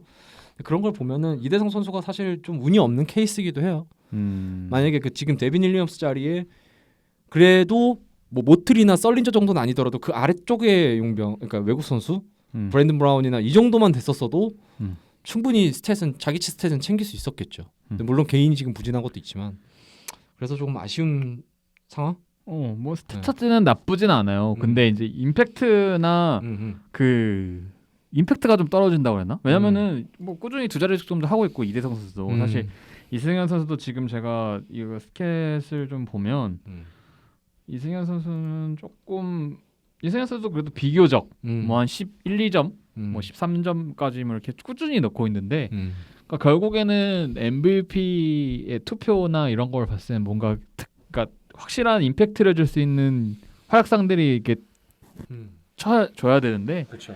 그 부분에 있어서는 조금 아쉬운 부분이 있죠. 그러니까 오리온이 성적이 안 나오고 사실 이슈가 다른 데로 가면서 이 선수들도 약간 같이 좀 묻히는 느낌이랄까 그런 게 있는 것 같고 허원 선수는 사실 지금 KT가 또 지금 최근에 또 성적이 부쩍 나오고 있잖아요. 그러니까 네. 조금 나오면서 이제 허원 선수에 대한 그런 이 플레이나 기록들에 대해서 굉장히 좀 많이 부각이 되는 것 같아요. 그리고 최근에 되게 그 14일 날 그러니까 LG전에 지긴 했는데 지금 KT가 3경기 연속 90점을 넘었거든요. 네. 그 전에 그러니까 지금 3월 들어서 몇 경기 하나, 둘, 셋, 넷, 5경기를 했는데 그 5경기 중에 그 원주 디비전을 빼고는 다 지금 90점 이상씩을 넣고 있단 말이죠. 근데 지금 갑자기 득점 페이스가 오르는 데는 지금 허운을 거의 막을 수가 없다. 못 막아요. 괴물이에요. 네. 그런 상황이기 때문에 뭐 지금 현 상황에서는 저도 그렇게 생각해요. 허운이 좀 가장 앞서가는 것 같다. 근데 다만 KT의 성적이 뭐 4위에 유지를 하느냐, 혹은 3위까지 3위 사이로 올라가면은 허운이 굉장히 유력할 것 같고 만약에 또 이 팀은 근데 사실 수비가 불안한 팀이라서 언제 고꾸라질지 몰라요. 그렇죠. 근데 고꾸라져서 뭐 6위 턱걸이 이렇게 막 간다 그러면은 그때 이제 또 송교창 선수의 활약에 따라서 또 이렇게 올라갈 수도 있을 것 같고 뭐 그렇습니다. 뭐 일단은 이 정도로 가볍게 해보고 저희가 뭐 한 다음 주 정도 해서 이제 수상에 대해서 뭐 MIP도 있을 거고 그렇죠. 뭐 식스맨상도 있을 거고 수비 월고도 있을 텐데 다음 방송 때는 좀 그렇게 해보도록 하고 저희가 일단은 1부는 여기서 일단은 끊고 네. 2부에 이제 오늘의 조금 하이라이트죠. 조커. 네, 하이라이트를 WKBL 얘기로 돌아오도록 하겠습니다. 그러면 2부에서 뵙겠습니다. 네. 네, 2부 돌아왔습니다. 네. 화면상에서도 저 보시면 알겠지만 한 분이 추가가 됐습니다. 동환이 형이 많이 작아졌죠? 네, 네. 소개해 주시죠. 인사해 주세요. 안녕하세요. 루키더 바스켓의 원석영 기자입니다. 네. 네. 굉장히 오랜만에. 네. 아마 제가 알기로는 마지막 방송이 그 이문규 전 감독님 얘기할 때 여자농구 그 대표팀 항상 이슈 있을 때 그때 와가지고 아마 그때도 동환 형이 없어서 그거 대신 와서 굉장히 아니 내가 없었지. 형이 없었나? 내가 없었어. 형이 있었던 것 같은데. 나 없어서 동환 형이랑 너랑 석연이가 셋이 했었지. 그렇게 세 있으면 방송한 적이 없는데. 네. 아이, 뭐 네. 그게 그렇게 중요한. 말하지 마요. 그리고 뭐 대타 같잖아요. 가까이 마이크 가까이. 모셔온 거 아니에요, 저? 그 맞지. 네. 그래도 여자농구계 사실은 거물이죠. 거의 뭐 다 가졌죠. 여자농구를 다 가진 남자. 여자농구를 섭렵하고 있는 남자이기 때문에 이병환 총재가 있다면 기자계에는 원석연이 있는 거죠. 네. 뭐 그 정도로 굉장히 여자농구계에서 큰 업적을 가지고 있는 분이기 때문에 저희가 또 이제 그렇지. 여자농구가 끝난 겸 해서 이제 모셨습니다. 네. 이제 원석 기자 하면은 아무래도 본격적으로 들어가기 전에 그거부터 물어볼 될 것 같아요. 루키더 바스켓에서 그 플레이오프 예상, 챔피언 결정전 예산을 하지 않았습니까? 저희 네. 프리뷰 나간 거. 네. 네. 다 틀렸어요. 다 틀렸습니다. 예. 전경 그 스키나 삼성생명 시리즈 거는 다 틀렸어요. 어떻게 된 겁니까? 일단 뭐 거기에 대한 진짜 네이버 댓글이 있었으면은 얼마나 뜨거웠을까. 예, 약간 근데 사실 저는 이제 댓글이 없는 게 조금 아쉬워요. 왜냐면은 그게 이제 제가 기획자거든요, 그거를. 저희가 그게 NBA부터 계속 나가요. KBL, NBA. 네. 한 이제 재작년이었나? 그때부터 제가 기획해가지고 저희도 이걸 하면 어떨까요? 좀 많이 반응이 틀리든 안 틀리든 뭐 맞히든 좋을 것 같습니다 해가지고 기획을 했는데 이번 같이 이거는 저는 너무 만족스러워요. 틀렸는데 그 아시죠? 민중국이 아시잖아요. 이제 플레이오프부터 계속해서 삼성이 이길 때마다 선배분들이랑 헤어져 다 물어보시는 거예요. 그런 프리뷰에 보면은 모두가 뭐 우리은행의 승리를 예측했다. KBS 승리를 예측했는데 어떻게? 그럼 이제 선수들이 막 이렇게 보고 많이 자극이 됐다. 예, 막 그러는데 약간 그런 거죠. 이제 저희가 틀리는 마치 사실 뭐 저는 기자고 근데 거기에 참여하신 분들이 이제 해설위원 의원님, 정진경 의원님, 김은혜 의원님 다 완전 제 전선들인데 아니, 그분들도 못 맞추는 마당에 도대체 맞추고 못 맞추고를 떠나서 선생님이 그만큼 대단했던 거고 그런 것 때문에 선수들이나 팬분들이 좀 더 이제 재밌게 리그를 보게 된 스토리텔링을 한 거잖아요. 거기에 제가 일조를 했다. 어그로를 끌었다. 어그로 끌었다. 아니 말을 그런 거라기보다는 그러니까 이제 저는 이제 그렇게 조금 어그로 끌려서 좋았다. 그렇게 리그를 더 재밌게 다채롭게 만드는 거에 기자의 책무라고 생각하기 때문에 아주 만족스러웠던 시즌이었습니다. 그럼 선수들은 애초에 경쟁심이 없었는데 루키에서 경쟁심을 원성희 기자가 만들어줬다. 선수가 아니었는데 걔네들은 선수를 만들어줬다. 이런 거죠. 뭐 마음대로 생각하세요. 농담입니다. 예. 그렇고 어쨌든 지금 WKBL 그 2021 시즌이 이제 삼성생명의 우승으로 끝이 났습니다. 15일이었죠. 어제 이제 5차전 용인 실내체육관에서 경기를 했고 삼성생명이 마지막 경기인데 그렇죠. 가비지 승리를 하면서 굉장히 16년 만인가요? 15년 만인가요? 15년 만에 V6를 달성하게 됐습니다. 그렇죠. 원서현 아무래도 WKBL을 모두 다 알고 지금 플레이오프 전경기 취재했잖아요. 플레이오프 전경기를 취재한 기자의 입장에서 삼성생명의 우승의 그런 히스토리라고 해야 될까? 사실 저 같은 경우에는 좀 그런 게 있어요. 이제 담당 구단이 하나씩 있잖아요. 저희 같은 경우에는 전문지 같은 경우에는 제가 이제 여자농구에서 우리은행이랑 KB가 담당이에요. 강팀 10년째 이제. 네. 워낙 이제 아무래도 우승을 또 많이 하고 그러다 보니까 가장 중요하다 보니까 이제 편집장님께서 중요한 사람이라서 능력 있는 저를 이제 이렇게 넣으신 거죠. 담당하고 있는데 그러다 보니까 이제 그 선수들의 일거수일투족을 비시즌부터 계속 취재를 하잖아요. 거의 아산 청주는 전 경기를 다 갖고 이제 올 시즌도. 그러다 보니까 당연히 이 선수 이 팀에 저도 감정이입이 될 수밖에 없어요. 그런데 이 두 팀을 제 담당 구단 두 팀을 다 이겼잖아요. 삼성생명. 그래서 사실 처음에는 좀 그랬어요. 삼성생명. 약간 저한테는 열받았어. 어쩔 수 없이 좀 악역이 되는 거죠. 근데 이 선수들이 진짜 한 경기 한 경기를 치르고 이렇게 할 때마다 그냥 저도 이제 그 팀에 박수를 보낼 수밖에 없는. 네. 진짜 김보미 선수부터 해서 김한별 선수, 윤예빈 선수부터 해서 막내인 신이슬, 이명관, 조수아 이 선수들까지 모든 구성원이 이제 하나가 돼가지고 일본의 우승이다. 정말 멋졌다. 이게 그러니까 삼성생명의 우승이 좀 대단하다라고 느껴지는 게 어쨌든 정규 시즌에서 상대 전적이 KB스타즈가 5승 1패로 알고 있거든요.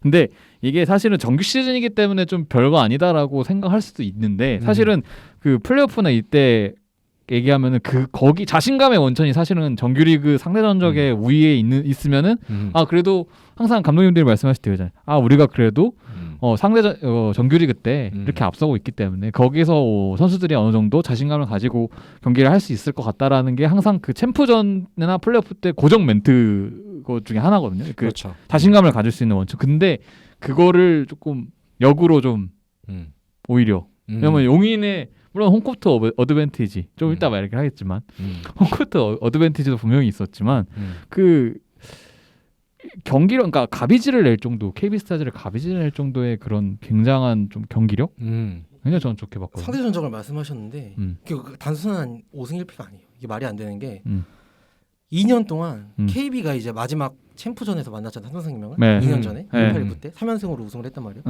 그거를 포함해서 정확히 2년 동안 KB가 삼성생명한테 14연승이었어요. 그러다가 5승 1패 마지막 그 1패가 6라운드에서 주전들 다 빼고 한 경기였어요. 네, 마지막에 박지수 더블만 채우고 그다음에 주전들을 빼고 경기를 했던 거기서는 1승이었어요. 사실상에 그냥 거의 2년 동안 아예 그랬는데 전패네. 그러니까 당연히 KB 이긴다고 지금 삼성생명이 진짜 대단한 시리즈를 했습니다. 사실은 그 5차전 가도 그러니까 용인에서의 1, 2차전을 잡는 거는 거의 진짜 이변도 이런 이변이 없다 했는데 결국에는 이제 청주로 돌아갔을 때는 사실은 삼성생명이 이길 거라고 예상한 사람이 사실 저밖에 없던 것 같아요. 나는 그냥 끝날 줄 알았어. 3차전에서. 끝냈으면 좋겠다고 생각을 했었어. 왜냐면은 나 사실 하나 꼼수를 살짝 썼거든. 왜냐면은 우승 현장 취재는 필요하니까 제가 사실 챔피언 결전전 3차전부터 취재를 했거든요. 그렇죠. 그래서 2대 0이니까 설마 오늘 끝냈으면 좋겠다라고 했는데 졌어. 뭐 한 번쯤은 질 수 있지. 4차전 가는데 여기서 끝나겠지. 근데 청주에서의 KB는 진짜 극강이더만. 그래서 WKBL이 최악의 실수를 한 거예요 이번에. 아니 그거는 예. 잠깐 일단은 삼성생명 칭찬부터 그렇죠, 하고 그렇죠. 그거는 좀 참아. 일단 중부 타임 일단 만들 테니까 네. 그거는 그때 하고 지금 삼성생명의 그런 우승에는 역시나 임금배 감독님의 그 소위 말하는 자율농구. 굉장히 처음에 자율농구를 외쳤을 때는 그렇게 곱지 않은 시선들이 굉장히 많았던 걸로 알고 있어요. 그러니까 왜냐면은 어쨌든 현재 여자농구 위성호 감독의 그런 지도 철학이나 대부분의 팀들이 어쨌든 약간 몰아붙이고, 그렇죠. 그러니까 그다음에 강력한 시스템을 확실하게 구축해 놓은 다음에 거기서 짜여진 대로 약간 움직이는 듯한 그런 게 어쨌든 그런 걸로 위성호 감독이 우승을 또 최근 왕조를 이뤘기 때문에 그런 게 어떻게 보면은 약간 성공의 방정식이다, 승리 방정식이다, 약간 그런 게 있었는데 사실은 임금배 감독님의 그런 현재 지도 철학은 그런 것과는 굉장히 상반된 건데 결과적으로는 좀 비판을 받아도 어쨌든 언더독으로 이거를 우승을 해서 증명을 일단은 해낸 거잖아요. 올 시즌에. 그런 임금배 감독님의 그런 자율농구 어떻게 보십니까? 연홍계 그 거물로서. 아니, 사실 이게 진짜 플레이오프 1차전까지만 해도 그때 삼성생명이 졌죠. 우리은행이. 그때까지만 해도 다 약간 부정하는 거봐 안 되잖아. 임금배 감독님이 그 올 시즌을 하면서도 로스터를 굉장히 폭이 넓게 썼어요. 예, 진짜 막내급인 뭐 조수아 선수부터 해서 신이슬 선수 이런 선수 계속 기회를 줬죠. 이명관 선수. 근데 여자농구는 그런 기조가 아니에요. 예, 경기 수도 많지 않을 뿐더러 그렇죠. 예, 잘하는 선수가 농구를 잘해요. 그냥. 혹사가 많죠. 예, 그래서 40분 풀타임 흔히 보고 그러면서 우승을 했던 게 이제 그런 주전들의 온도를 높여가지고 우승을 했던 게 우리은행이랑 KB도 사실 그랬고요. 2년 전에. 예, 그래서 그랬는데 그 기조를 완전히 바꿨어요. 근데 그게 지금까지 성공한 적이 한 번도 없었던 그런 시스템이었어요. 그렇죠. 예, 그러면서 사실 그때까지만 해도 전문가들 저보다 훨씬 많은 이제 진짜 관계자분들도 야 저게 지금 뭐 하는 거냐? 저거 탱킹 아니냐? 4위권 어차피 5위랑은 차이 많이 나니까 4위 하면서 플레이오프도 나가고 저기 뭐야 1순위 드래프트도 얻을 수 있는 그 자리 해가지고 저 하는 거 아니냐? 리그 우롱하는 거다. 라는 말까지 돌았어요. 근데 그런 말도 있었는데 사실 뭐 감독님이랑 국장님께서는 끝까지 우리가 그랬던 건 아니다. 정말 그거는 정말 아니다. 우리가 그런 탱킹을 한다거나 4위 자리를 유지하고 싶어가지고 일부러 지거나 그런 적은 정말 단 한 번도 없었다. 라고 말씀하시는데 사실 이제 그냥 그렇게 얘기했던 사람들이나 그런 사람들이 그냥 다 이제 농알못인 거예요. 우승했으니까. 그렇지. 예. 앞으로 팀들은 그동안 이제 우리은행이 우승을 하고 그랬으니까 계속 우리은행의 그런 시스템을 다 모방했죠. 다른 팀들이 훈련을 늘리고 체력 훈련 강화시키고 주전 의존도 높고. 근데 이제 삼성생명이 우승을 했어요. 예. 이제 다른 팀들도 삼성생명을 따라할 거예요. 예. 아니야. 그건 아니지. 그건 회의적이야. 아니요. 따라할 거예요. 다음 시즌부터 보세요. 정규리그 폭 늘어납니다. 로스터. 그렇게 해야 이기는 거 아니까.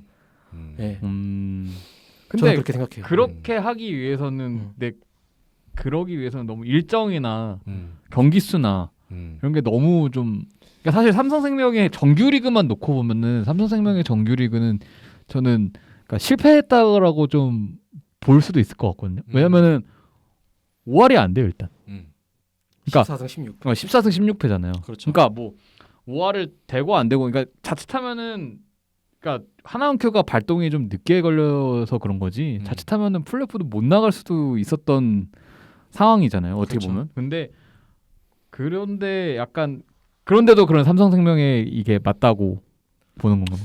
맞아요. 왜냐면은 내년에 보세요. 정규리그 1위 하려고 아무도 노력하지 않을걸요 이제. 예. 굳이 그렇게 할 필요가 없어요. 예. 어차피 기억해 주는 거는 챔프전 우승밖에 없는데. 예. 정규리그 1위에 목매지 않는 그런 삼성생명의 기조 그걸 하면서 정규리그 그리고 플레이오프부터 이제 1위부터 4위까지 다 플레이오프를 치르잖아요. 그러니까 1위 자리가 이제 기다리는 게 아니에요. 1위에서 기다리고 있을 때는 주전 6명 7인 로테이션으로 그냥 이렇게 몰아쳐서 이길 수 있었어요. 40분 45분 뛰면서. 근데 이제 그게 안 돼요. 플레이오프 뛰기 때문에. 로스터 폭을 늘려야 된다. 이제 아마 공통된 의견이 나올 겁니다. 감독님들도. 예. 전 내년부터 달라질 거라고 봐요. 저는 조금씩. 회의적인 시선을 가는 여기 지금 발동 걸고 있는 준구 형. 아마 얘기 저는 한번 해보세요. 100% 더 시작. 절대 안 돼요. 왜냐면은 이거는 굉장히 특별한 환경이에요. 삼성생명은 구단 자체에 굉장히 자유로운 분위기 그리고 삼성 썬더스도 자유로운 거 하지 않습니까? 물론 성적은 천차만별이지만 완전 180도 다르죠. 근데 아니 삼성을 갑자기 왜 때려? 근데 이제 자율농구를 할 수 있으려면은 여러 가지 환경이 다 갖춰져야 돼요. 일단 임금배 감독님 같은 감독님이 있어야 돼요. 여러 번 실패를 하더라도 계속 도전할 수 있는 1인 1기 정신을 계속 가지고 계신 뭔가 그 개혁자 같은 정신이 있어야 되고 그리고 두 번째는 그거를 수긍할 수 있는 프런트. 물론 그 프런트 분들이 불만이 없었겠습니까? 무조건 있었어요. 그리고 있었던 걸 알고 있어요, 제가. 그 임금벤 감독님의 자율농구에 대해서 100% 신뢰하지 못한 부분 분명히 있었단 말이죠. 그런데도 거포면적으로는 대외적으로는 그거에 대해서 계속 푸시하고 있다라는 걸 보여줬잖아요. 두 번째입니다, 이게. 근데 이것만으로도 지금 6개 구단 중에서 삼성생명 제외하고 할 수 있는 구단이 없어요. 일단 이 두 개만 봐더라도. 그리고 폭넓은 선수층. 지금 보면은 선수들 중에서 주전이랑 벤치 멤버들 사실 삼성생명도 솔직히 우승했으니까 어느 정도 포장이 된 거지 이 팀도 챔피언 결정전 때 로테이션 안 돌렸어요. 이 팀도 선발 몰빵이었어요. 솔직히 말하면. 챔프전 때는 그냥 주전 몰빵이었어. 근데 폭넓게 뭐 정규리그 때 로테이션을 돌릴 수 있는 팀들이 몇 팀 없어요. 왜? 여자농구 지금 저변이 완전히 무너져 있기 때문에 주전과 벤치 멤버들의 그 격차가 굉장히 크고 그리고 심지어 지금 다음 시즌에 들어올 그러니까 올해 말에 들어올 드래프트에서 즉시 주전감은 이해란 선수밖에 없어요. 그러니까 새로운 자원을 충원을 해가지고 어떻게 팀을 로테이션을 돌리고 할 수 있는 환경 자체가 마련이 안 된다는 거죠. 그렇기 때문에 주전 몰빵에 대해서도 우리는 그렇게 크게 뭔가 논란을 만들지 못했었고 솔직히 말해서 언론들도 여자농구의 상황을 알고 있으니까 열악한 상황을 알고 있으니까 그리고 WKB를 안 도와줘요 이런 거. WKB는 안 도와줍니다. 어차피 안 도와줬잖아요. 삼성생명도 이번에 도와줬지만 다음에 안 도와줄 거예요. 솔직히 말해 삼성생명 도와준 거 아닙니까? 그러면 이 형의 의견이 만약에 삼성생명이 내년에도 이 기조를 유지해서 내년에도 만약에 정상을 차지한다. 그럼 그때는 좀 인정? 그렇죠. 왜냐면은 백투백 우승이라는 거는 사실 쉽게 나올 수 있는 그런 게 아니에요. KB스타즈도 박지수 선수를 보유하고 있었음에도 백투백 우승을 못했거든요 이번에. 왜냐면 삼성생명이랑 갑자기 갑툭튀가 등장하면서 엄청난 드라마를 만들었잖아요. 삼성생명도 힘들 거예요. 그리고 삼성생명이 애초에 우승 후보가 아니었습니다. 대이변을 만든 팀이기 때문에 다음 시즌에 우승 후보가 될 거라는 보장도 없어요. 솔직히 말하면은. 왜냐? 김보민 선수 은퇴했지. 김한별 선수 37살이에요 이제. 보장이 없어요. 윤예빈 선수 잘하고 하지만 FA입니다. 어떻게 될지 몰라요. 좋은 얘기 하자니까 자꾸. 네. 그러니까 저는 이거는 좋은 칭찬 먼저 하고 하자고. 그러니까 그 지도자분들에 대해서 아까 처음에 말하는 건데 이게 저는 1번이 가장 큰 문제로 할 수 없는 부분이라고 생각한 게 지금 기존에 있는 지도자분들은 각자가 가지고 있는 그 훈련 방식이나 그런 훈련 문화들이 사실 임금벤 감독님과는 정반대에 있습니다. 그죠. 임금배 감독님 따로 나머지 5명. 사실 물론 그 5명도 다 4명이죠. 1명 가셨잖아요. 근데 4명인데 그 4명도 다 똑같은 건 아니에요. 그 안에서 또 차이점이 있어요. 위성훈 감독님이 진짜 극강이라면 그 또 그거에 대해서 약간 좀 순도가 약한 안덕서 감독님이 있을 수도 있고 그리고 또 거기서 감독님. 이훈재 감독님도 있을 수도 있고 그분은 어떤 스타일인지 잘 모르겠지만 솔직히 말해서 그리고 또 정상일 감독님은 사실 위성호 감독님과 비슷하면서도 또 차이가 있어요. 그러니까 굉장히 그 다채로운데 그 안에서의 기준은 기본적인 체력.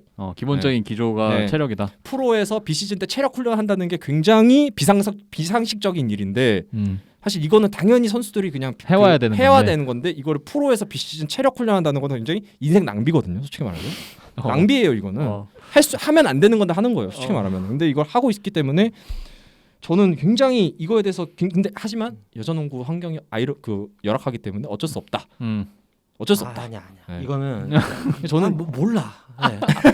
왜냐면은 그 이제 선수 들어오는 풀에 대해서 말씀을 하셨는데 민 기자가 그게 있어요. 사실 이제 예전 시즌부터 박지현, 이소희 드래프트 때도 박지현 말고 뭐 없다 그랬는데 이게 결국 2, 3년이 지나니까 지금 그 밑에 선수들 엄청 나오고 있어요. 막 신이들 선수도 있었고 뭐 작년에도 그리고 이번에 허예은 드래프트라고 막 그랬었잖아요.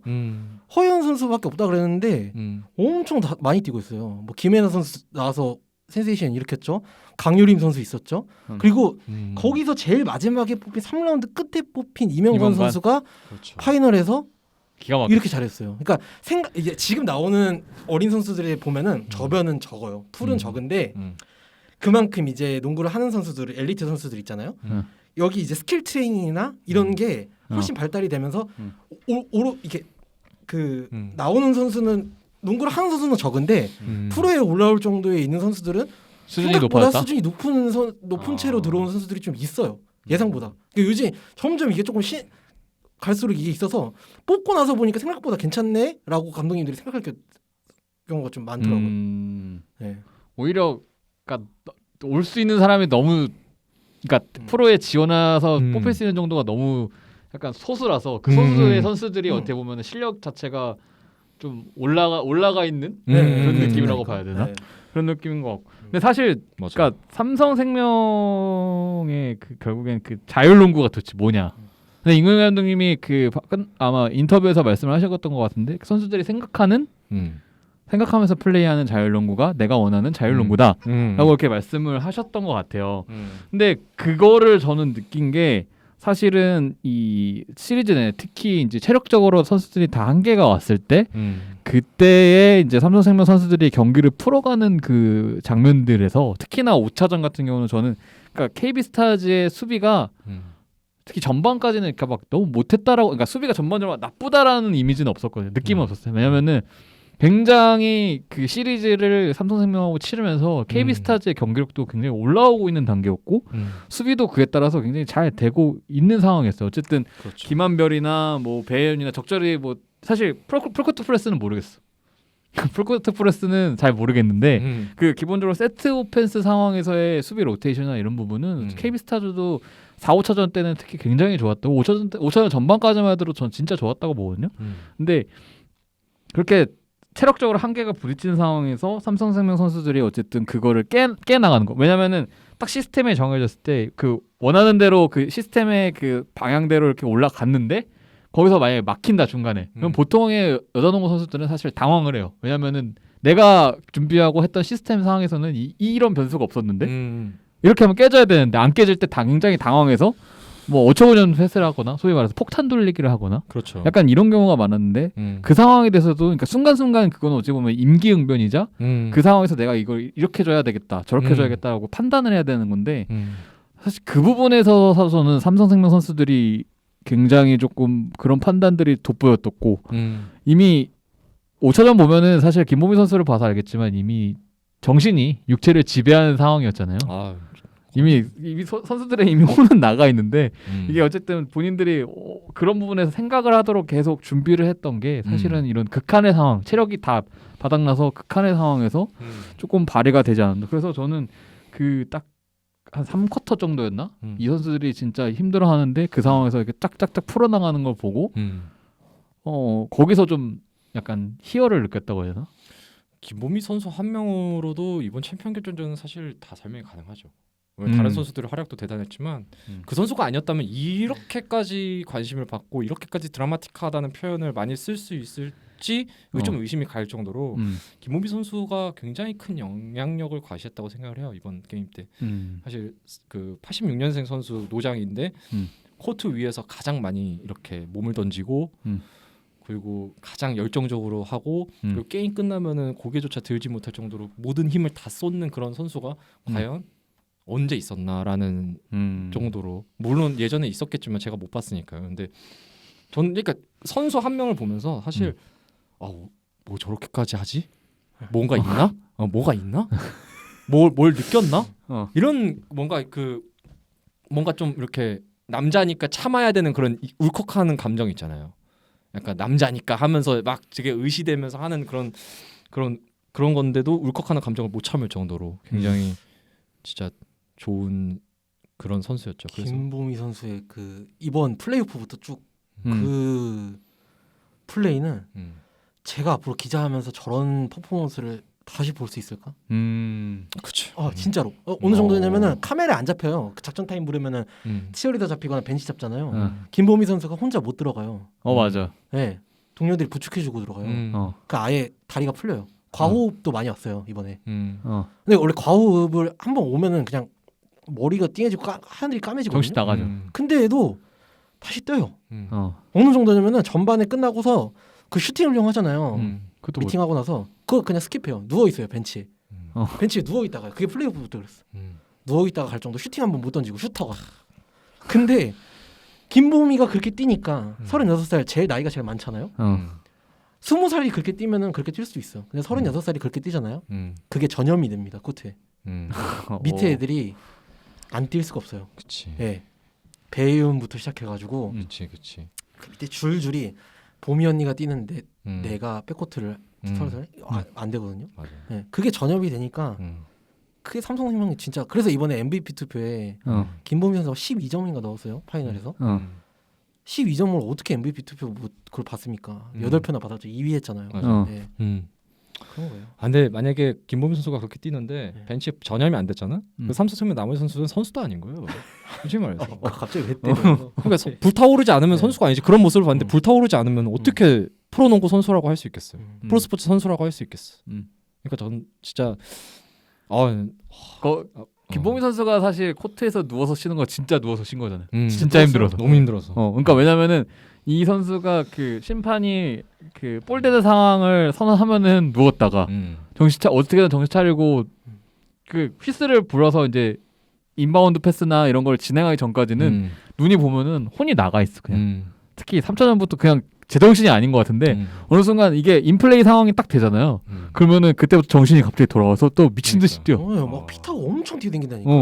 이 선수가 그러니까 그 아마 김보미 선수의 그 빈자리가 가장 크게 느껴졌던 게 아마 그 3차전 5반칙 퇴장. 그쵸. 일찌감치 5반칙 퇴장을 당했을 때 삼성생명이 어떻게 경기를 풀어갔는지를 보신 분들이라면 김보미 선수가 사실은 우리가 진짜 그냥 단순히 많이 뛴 걸로만 칭찬을 하는 게 아니라 그러니까 실제로 삼성생명 내에서의 그런 수비 로테이션이나 이런 빵꾸 나는 부분들을 이 선수가 다 메워주고 그 리바운드 가담 뭐 슈팅 그다음에 보조 볼핸들링 가장 큰 건 그거죠. 그 슈터. 어 삼성생명이 슛이 리그에서 제일 약한 팀이었어요 올 시즌. 그러니까 근데 거기에 이제 거의 유일한 슈터라고 할 수 있는 박하나가 시즌 아웃이 됐죠.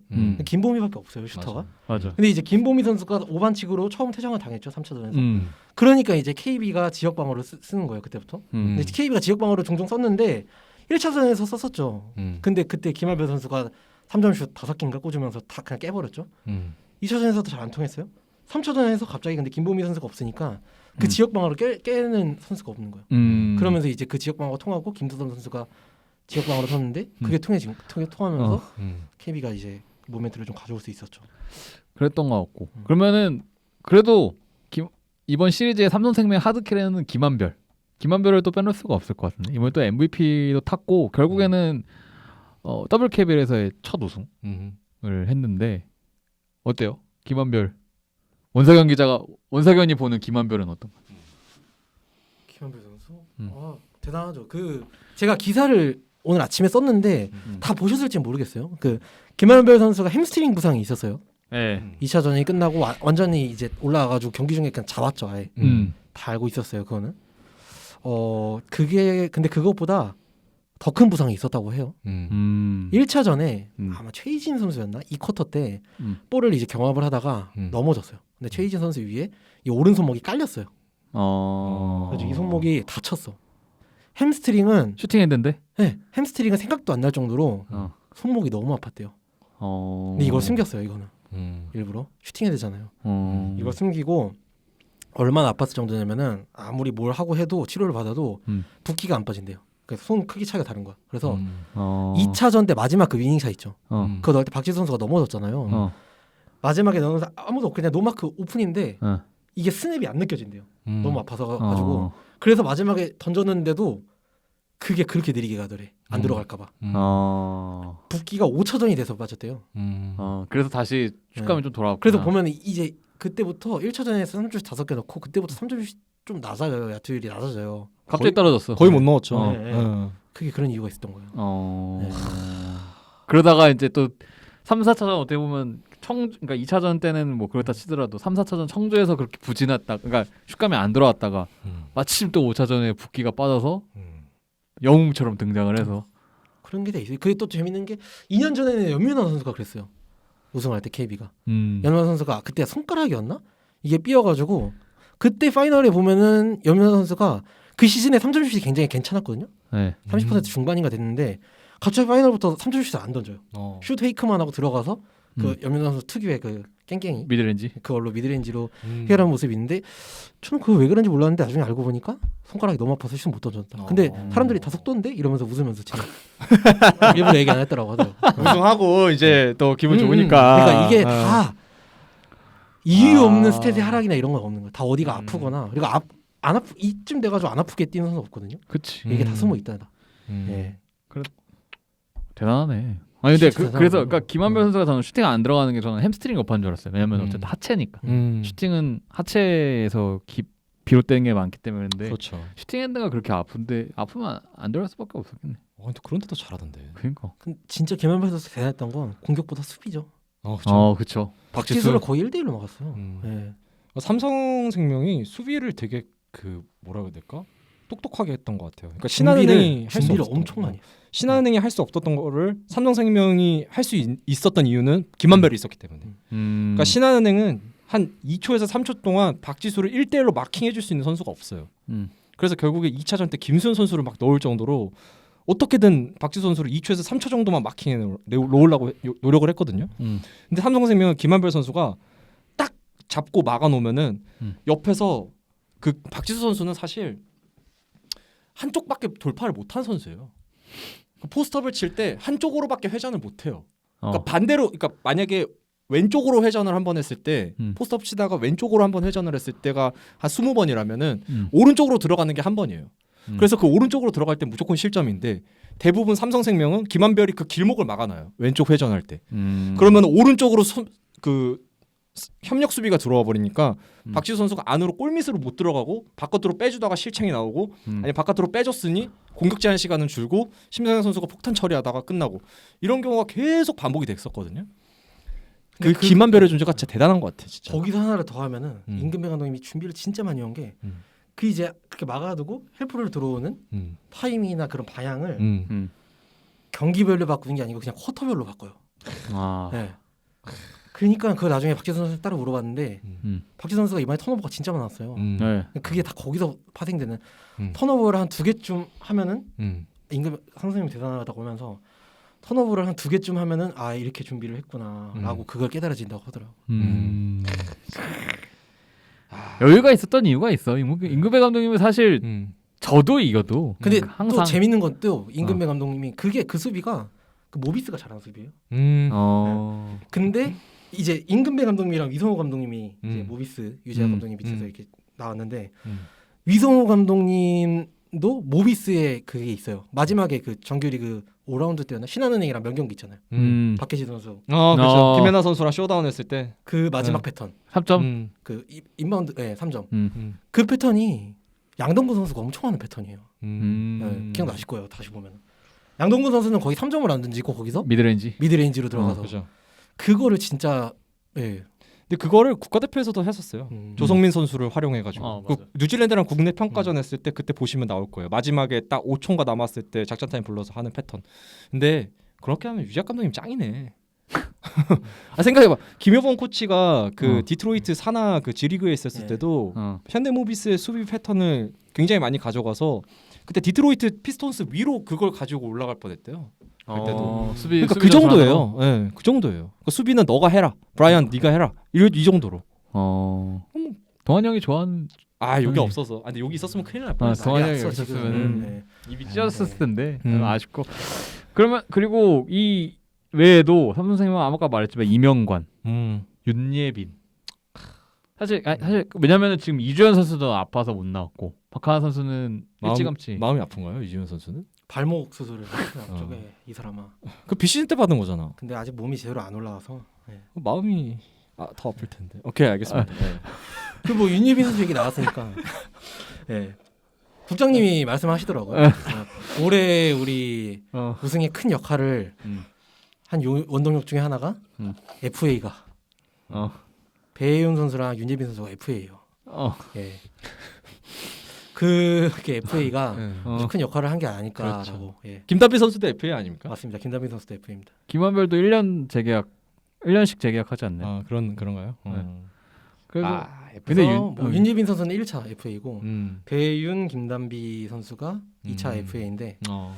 뭐 FA에 대한 얘기는 뭐 제가 이따가 구단별로 자르르 하려고 조금씩 준비해 오긴 했는데 재미 다 궁금해하실 것 같아서 일단 그럼 삼성생명 거 한번 살짝 얘기해 주시죠. 하시죠. 삼성생명은 내부 FA 그러니까 집중, 아 내부 FA 집중. 외부 FA는 약간 아직 왜? 그렇게 왜냐면 생각 내부를 없으신 것 같아요. 잡아야 특히나 지금 윤예빈 선수는 이번 시리즈에서 완전히 아유, 주가가 주가 지금 엄청 올랐어요. 거의 지금 FA 최대어라는 얘기가 있을 정도로 지금 지금 국가대표 당장 올림픽 시작해도 주전 1번으로 봐도 되겠다. 근데 1차 보상이라 사실은 다른 팀 가기가 어렵죠. 아 근데 좀 그런 건 그 있잖아요. 노예 제도가 있으니까. 근데 윤예빈 선수를 3억으로 잡기는 또 그래요. 아니 아니, 안혜지 선수도 3억에 잡았는데 저- 무슨 저 말할 윤예빈을 줄 못 잡아? 윤예빈 30억에 잡아야 되는 거 아닙니까? 내가 저 말 할 줄 알았어. FA 1차 보상 FA는 노예 제도인데. 예? 안혜지 선수 3억으로 잡아놨는데 윤예빈 선수를 왜 3억으로 못 잡아요? 삼성생명이. 저 말 할 줄 알았어요. 안혜지 선수가 뭘 했는데 그 플레이오프 나가봤습니까? 챔피언 결정전 나가봤어요? 근데 윤예빈 선수는 나가서 주축 활약을 했는데 어떻게 비교를 합니까? 저희 의견과 어? 무관합니다. 이거는 이제 윤중 기자 개인의 의견이고. 네. 아, 근데 그러면은- 다들 그렇게 생각하시지 않습니까? 팬분들도? 아니 어떻게? 예 알겠습니다. 네. 그리고 이제 자연스럽게 그러면은 KB스타즈. 네. 뭐 이 KB스타즈는 이번 시리즈를 보면은 진짜 약간은 박지수 혼자 분투했을 때 거기에 저는 염윤아 선수가 좀 부활해서 배등하게 갔다가 결국에는 그 앞선의 불안함이 끝내 해소되지 않았다. 심성령이 잘해줬지만 아니요. 결정적인 순간에 항상은 없었고 잘해주지 못했어요. 신성현 선수는. 3, 4초전에는 그래도 청주에서의 슛감은 거의 냈다 던지는데 다 들어갔고. 그때는 괜찮았는데 기복이 워낙 심해서 최종 야투율이나 이런 걸로 보면은 기대치에 못 미치는. 염민환 선수도 기복이 있었어요. 경기를 졌을 때나 이겼을 때 기록이 너무 달라요. 염민환 선수는. 염민환가 잘하면 KB가 이겼고 맞아. 염민환가 못하면 KB가 졌습니다. 특히나 그러니까 1, 2차전 때 그 윤예빈이 그 심성영 선수를 상대로 완전 그 미스매치에서 거기서 수비 박살내면서 사실 공격 쉽게 풀어갔는데 3차전부터 어쨌든 안덕수 감독이 염윤아 선수를 윤예빈한테 맡기면서 거기서부터 시작되는 공격 루트가 완전히 봉쇄됐다고 저는 사실 봐도 무관하다고 보거든요. 그래서 염윤아 선수가 그나마 잘해줘서 청주 때 조금 잡을 수 있었던 것 같고 저는 개인적으로는 강하정 선수의 조금 그러니까 다양성이라고 해야 되나? 왜냐면은 그래도 해줘야 되는 선수인데 그러니까 뭐 침묵했다가 잘하던가 아니면 약간 좀 꾸준함이 좀 없었던 것 같은 느낌? 아무래도 담당 구단이지 않습니까? 강하정 어떻게 보세요? 이번 시리즈의 강하정 주장이잖아요. 주장 아닌가? 그런 주장 맞아, 맞는데 주장 그게 좀 그런 게 있어요. 강하정 선수는 할 몫을 뭐 다 했다. 예, 그러니까 왜냐면은 그러니까 거기서 더 이게 사고인데? 그게 아니고 그게 아니고 잘했다가 아니고 거기서 더 이상 뭐 기대를 하면 안 돼요. 오히려 더 센 디스네요 이거는. 디스일 수도 있고. 넌 그거밖에 안 되는데. 넌 그거밖에 안 돼. 그러니까 그거밖에 할 수가 없지. 그러니까 이거 그게 맥시멈이다. 강하정 선수가 양쪽에 이제 발목에 인대가 없어요. 수술을 또 많이 하고 그래가지고 나이도 그쵸. 많잖아요. 몇 살이죠? 저랑 2살 차이니까 33인가 그래요. 전성기인데. 예. 근데 마일리지가 워낙 많이 써요. 아 그렇긴 하지. 많이 뛰어가지고 국대랑 이런 거. 그치. 그래서 출전 시간이나 이런 게 사실 그렇게 많으면 안 된다고 봐요 저는. 4쿼터에 강하잖아요. 4쿼터에 집중적으로 쓰고 좀 더 로테이션으로 돌리고 그렇게 해야 되는데 사실 포워드 라인이 좀 빈약합니다 KB가. 예. 그러다 보니까 상대 포워드 에이스를 강하정 선수가 막아요. 이러면 안 돼요. 그런 선수에게 좀 너무 많은 역할을 좀 맡기고 있는. 예. 그게 좀 아쉬웠어요. 네. 그랬다. 그래서 그러면은 KB스타즈의 그 FA에 대해서는 누가 FA인가요? 이번에 좀 많이 풀립니다. 5명. KB도? 염윤아 선수, 강하정 선수, 최희신 선수, 김가은 선수, 박지은 선수 이렇게 풀리는데 KB는 이번에 FA 나섭니다. 예. 강희슬 선수 잡아야죠. 강희슬 선수가 될 수 있고 뭐 관심은 있어요. 예. 진한 선수도 잡을 수 있으면 잡아야 되고요. 그 솔직히 누가 BNK에서 진한 선수를 어떻게 3억을 주겠습니까? 이미 한번 실패 사례가 있는데. 진한은 무조건 3억 줍니다. 예. 아 이게 이 인플레이션 현상이 여자 농구를 갉아먹는 거예요. 왜 진한 선수가 3억을 받아야 되는지 저는 1%도 이해를 할 수가 없어요. 어떻게 이런 이제 이게- KB 얘기하고 있잖아. 아 그렇죠. 죄송합니다. 예. 사실 이게 좀 웃겨요. KB는 지금 말씀 다 나오잖아요. 뭐 누구도 어울리고 다 어울리는 것 같아요.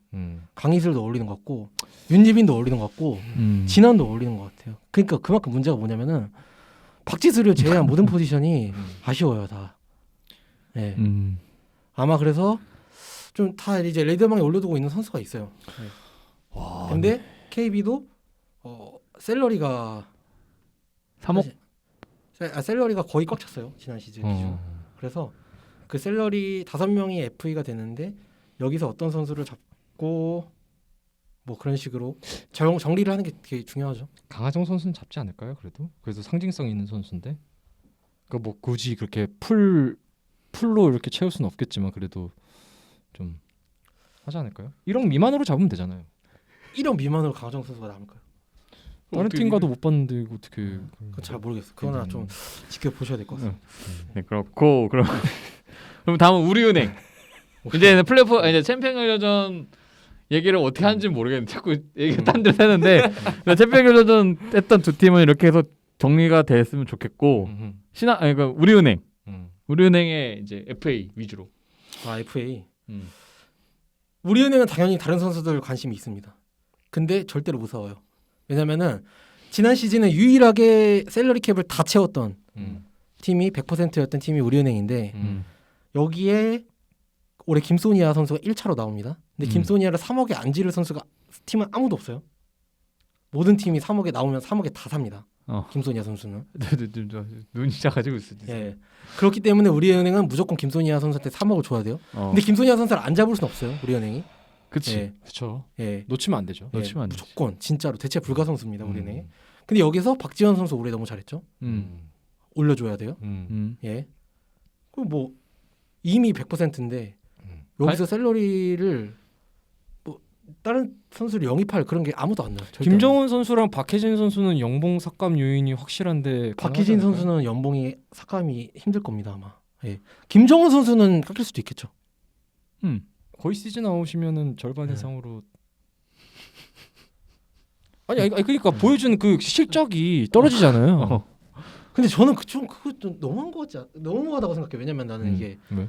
경기를 뛰다가 부상을 당한 선수의 연봉을 깎는 연봉이라는 게 전년도 활약에 대해 측정하는 게 아니고 다음 시즌에 대한 연봉을 측정하는 건데 선수가 경기 중에 뛰다가 했는데 삭감을 하는 거는 이거는 뭐 우리은행의 그런 기조랑 우리은행이 잘못했다는 게 아니고 좀 그런 거는 안 된다고 생각한다. 저는 조금 네, 그런 마인드를 갖고 있습니다. 근데 그렇게 되면은 돈이 안 돌아요. 돈이 안 돌면 결국에는 우리은행처럼 위아래 큰 격차가 생길 수밖에 없습니다. 결국에는 이번 시즌에 거의 부상으로 못 뛰었던 선수가 그 지난 시즌의 연봉을 그대로 거의 다 보존해가지고 가져가 버리면 밑에 선수는 먹을 게 없어요.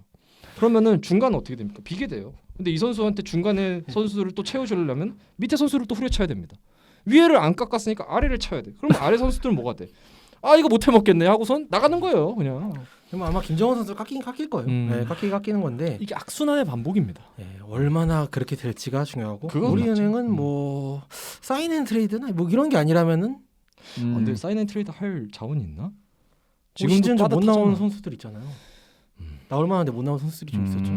그런 선수들을 이용해가지고 예. 아니면 뭐 오승인 선수나 키우든가. 네, 지금 어려울 거예요. 아니, 그 선수 보내기가. 그게 아니고 키우는 거 지금 키우고 키우든가. 있어요. 키우고 있는 그러니까 거. 오승인. 그 선수는 지금 아산의 상징이에요. 또 기가 막혀. 그렇고 저 시시각각 변하는 저 인중구의 아니 또 우리은행이 눈빛. 또 좀 재밌는 얘기가 있어요. 이제 거기에 국장님이 정창훈 국장님이라고 계세요. 네. 예, 그 국장님이 일 처리를 진짜 대쪽같이 하시는 분이 진짜 시원시원하십니다. 네. 약간 어떤 일화가 있냐면은 음. 저도 들려오는 일화로 이제 그런 게 있어요. 우리은행이 한창 좀 이제 바닥에 있을 때 신한은행이 잘 나갔잖아요. 이제 딱 위에서 그런 얘기가 나온 거야. 막. 신한은행 좀 따라해봐라. 신한은행 다 따라해라. 경기장이랑 다 똑같이 벤치마킹해라. 그래가지고 정상훈 부장이 가가지고 신한은행 구장 가가지고 쓰레기통 개수랑 이런 걸 다 세고 계시다가 이제 약간 현타가 오신 거죠. 에이씨 이러면서 오케이 뭐 다 따라하라 그랬으니까 그냥 코치들을 빼오자. 그래가지고 이승원 감독님이랑 전주현 코치님 가가지고 진짜 상남자야. 상남자. 예. 막 일처리를 셀러리 캡 이렇게 하고 1,000만 원, 5,000만 원 이렇게 맞춰 그런 분이 아니고 다 따라와. 이렇게 근데 3억 주면 잡는 거 아니야? 이러면서 약간 이런 식으로. 근데 반대로 말하면 대쪽 같으면서도 그 뭐가 핵심인지를 아시는 아 분이에요. 그쵸. 네. 왜 거기 쓰레기통 같이 해봤자 뭔 의미가 있겠어요. 그냥 제일 중요한 그쪽에 프로세스를 아예 빼온 거잖아. 맞아, 약간 그런 거죠. 막 형광펜 막 10개짜리 이렇게 필통에 막 이렇게 하는 게 아니고 그냥 이렇게 딱 밑으로 까만 딱 걷는데 그 시험에 나온 거야. 네. 시험에 나오는 것만 딱 이거네. 이렇게 그런 거죠. 기가 막혀. 그러니까 왕조를 만들지 그런 프런트에서 대단합니다. 그러면 자연스럽게 그러면 다음에 신한은행. 신한도 관심이 있습니다. 나설 거예요. 네. 왜냐면은 거기는 일단 올 시즌 희망을 보여줬죠. 선수층이 없는데도 불구하고 네. 거기다 정상일 감독이 계약 기간이 얼마 안 남았습니다. 그리고 김단비 선수의 전성기도 아직 이제 얼마나 더 이렇게 오래 할지 몰라요. 네. 그렇기 때문에 지금 달려야 돼요. 이제.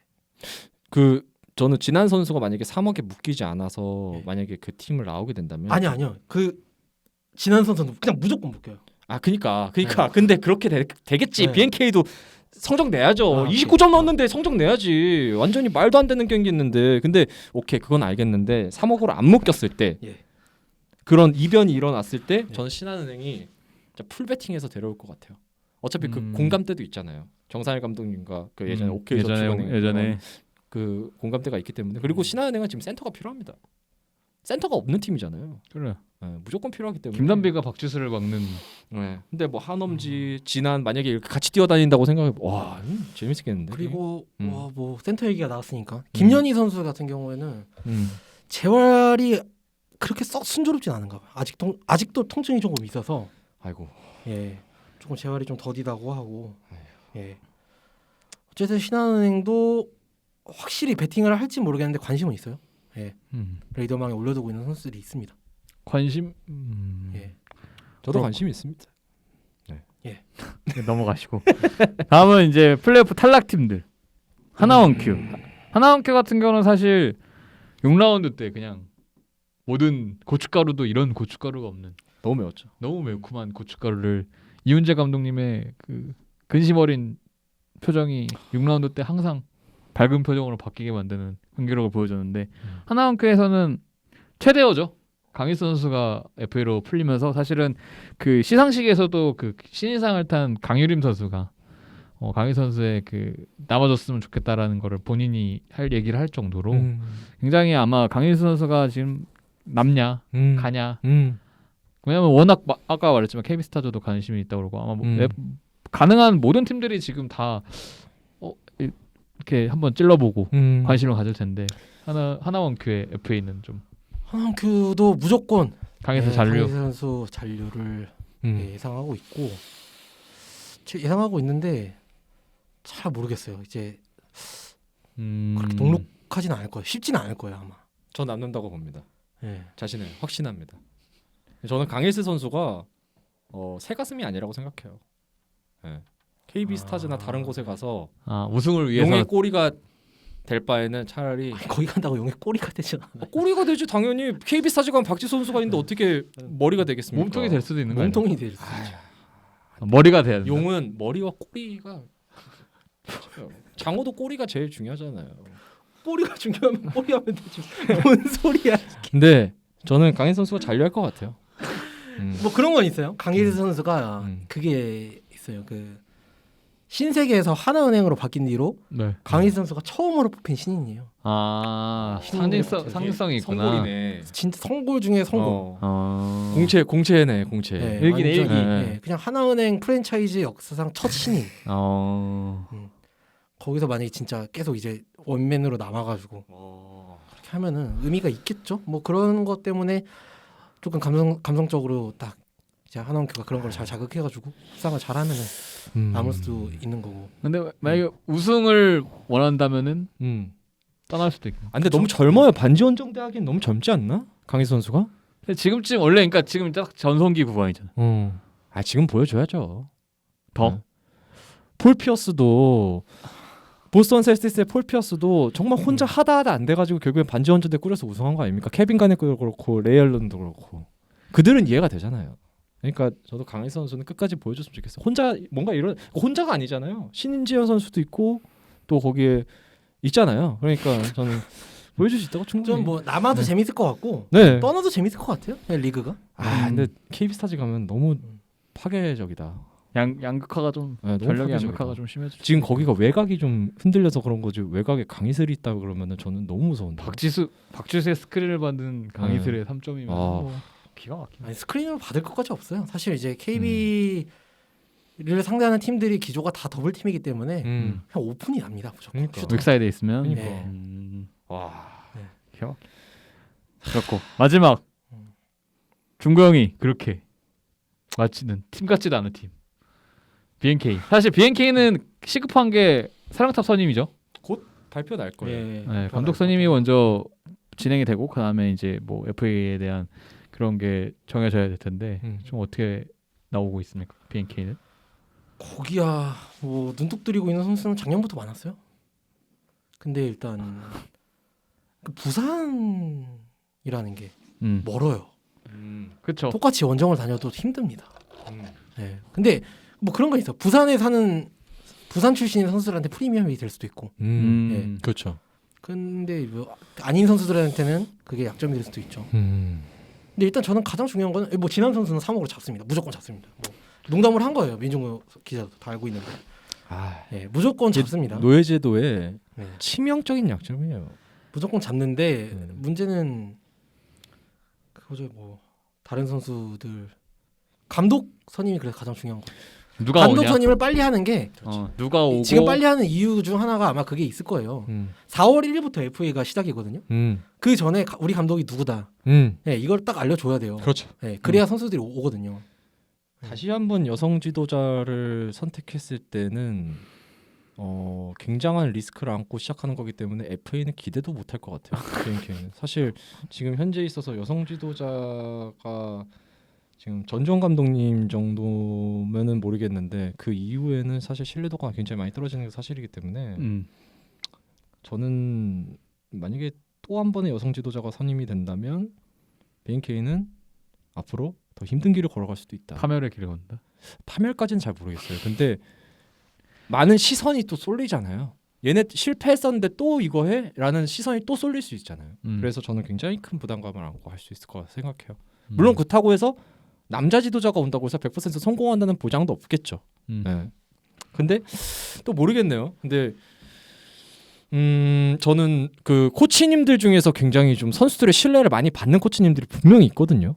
선수들의 여자 선수 그 WKBL 선수들의 신뢰를 굉장히 많이 받는 코치님들이 몇 분 계세요. 그분들 중에 그 지금 제가 듣기로는 거기에 후보군들이 몇 명 있으신데 그분들 중에 한 명이 간다면 저는 BNK가 굉장히 건강한 팀이 되지 않을까. 지금은 약간 살짝 힘든데 뭐 물론 그분들도 있지만 또 여성 지도자의 중간에 말한 대로 여성 지도자가 다시 선임될 수 있는 가능성도 있다고 소문은 있는데 네. 굉장한 사고죠.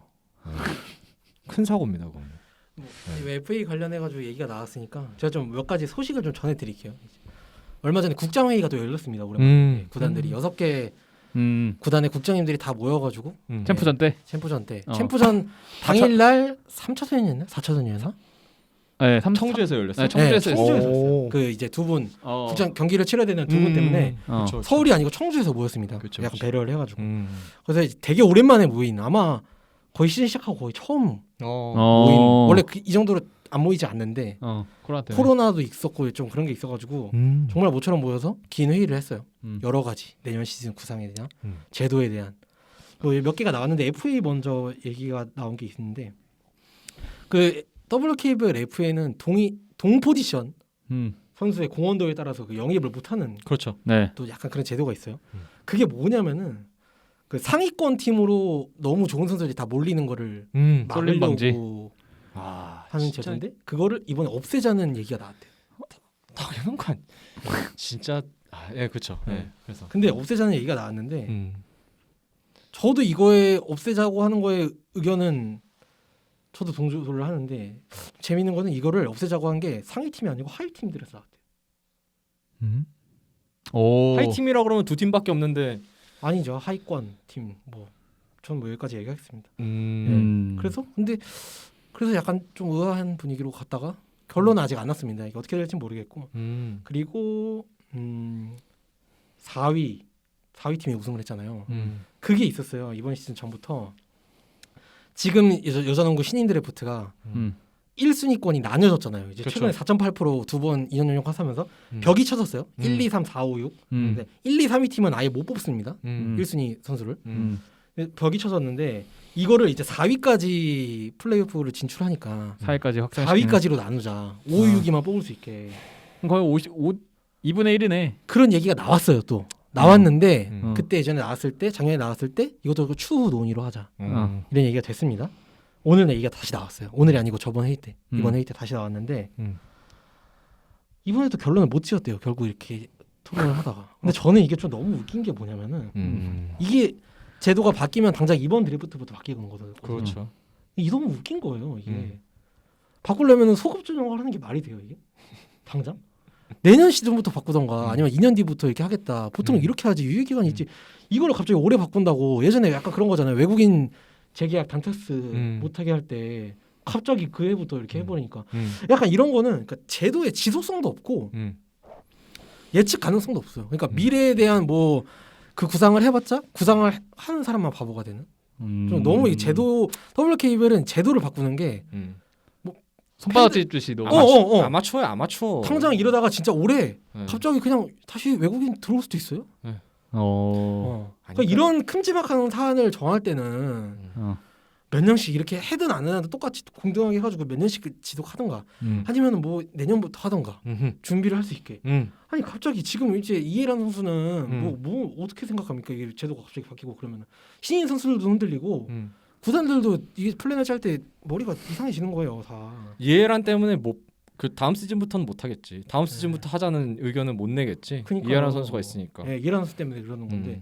근데 모르겠어요. 이게 뭐 삼성생명이 좀 어떤 의견을 냈는지는 저도 잘 모르겠는데 좀 그런 게 있어요. 근데 4위를 갔잖아요. 4위로 우승을 했잖아요. 그래서 만약에 이 제도가 이제도 죄송합니다. 근데 그런 건 있을 것 같아요. 4위가 삼성생명이 4위였는데 우승까지 했는데 1순위까지 가져간다? 그럼 좀 역풍이 불지는 않을까? 이 역풍은 있을 것이다. 아니 그 프로 스포츠에서 사실 그 제일 없어져야 될 단어가 형평성? 형평성인데 저는 이 형평성을 가장 악용하고 굉장히 아마추어리즘한 그 시즌 운영을 하는 곳이 전형적으로 WKBL이라고 생각하거든요. 가지고 있는 규정 중에서 타당성을 지니고 있는 규정들이 몇 없어요. 플레이오프 4위 팀이 챔피언 결정전 1차전 홈코트를 이용하는 그런 말도 안 되는 최악의 챔피언 결정전을 치른 곳이 WKBL 아닙니까? 이 얘기도 나왔어요. 네. 그러니까 말이 안 되는 거야 이거는. 그러니까 WKBL은 그냥 우리은행이 올라갈 거라고 생각한 거잖아. 이걸 누가 부정하겠어요. 재밌는 게 4위가 챔프전 홈 어드밴티지 이 사항을 시즌 전에 개막하기 전에 몇몇 구단들이 대관 문제가 있으니까 만약 우리가 챔프전 올라갔을 때 대관을 해야 되니까 시즌 개막하기 전에 음. 연맹에 물어봤대요. 문의를 했대요. 이게 맞는 거냐. 또 어찌된 연맹인지 어찌된 영문인지 연맹이 그냥 이거를 진행을 했다고 하더라고요. 안 바꾸고. 저는 아예 그냥 다 같이 모르고 그것도 말이 안 되지만 그냥 다 같이 모르고 이렇게 하다가 어찌어찌 됐다가 이렇게 된 줄 알았어요. 근데 심지어 이걸 문의를 했는데 이 사단이 난 거예요. 그러니까 저번 방송 때 제가 말했지만 WKBL이라는 연맹 자체는 사실 이변에 대해서 이변이 안 일어날 거다. 이변은 없다. 이 리그는. 약간 그런 게 내재돼 있지 않을까요? 아니 이변이 안 일어났다고 해서 우리은행이 올라갔더라도 이 문제는 분명하게 짚고 넘어갔었어야 돼요. 반드시 꼬집었어야 돼요. 아프게 꼬집었어야 돼요. 왜냐면은 이건 말이 안 돼요. 솔직히 말해서 상위 시드 그럼 정규리그의 의미가 없습니다. 솔직히 말해서 1위부터 4위까지 무슨 차이가 있어요. 여기서. 그러니까 그러니까 어떻게 보면 이번에 삼성생명 우승 자체를 폄하하고 싶진 않지만 어쨌든 운이 따른 부분이 분명히 있다고 보여지거든요. 어쨌든 그 홈코트 어드밴테이지가 굉장히 컸다라고 볼 수밖에 없는 게 만약에 네. 좀 그게 좀 무감각했던 것 같아요. 왜냐하면 무관중으로 시작하니까 나 무관중에서 홈코트 어드밴티지 크지 않다. 무관중인데 뭐 근데 그러다가 갑자기 바뀌었죠. 갑자기 전 엄청났어요. 홈코트 어드밴티지가. 그러니까 그냥 홈팀이 다 이겼잖아 이번에. 그러니까.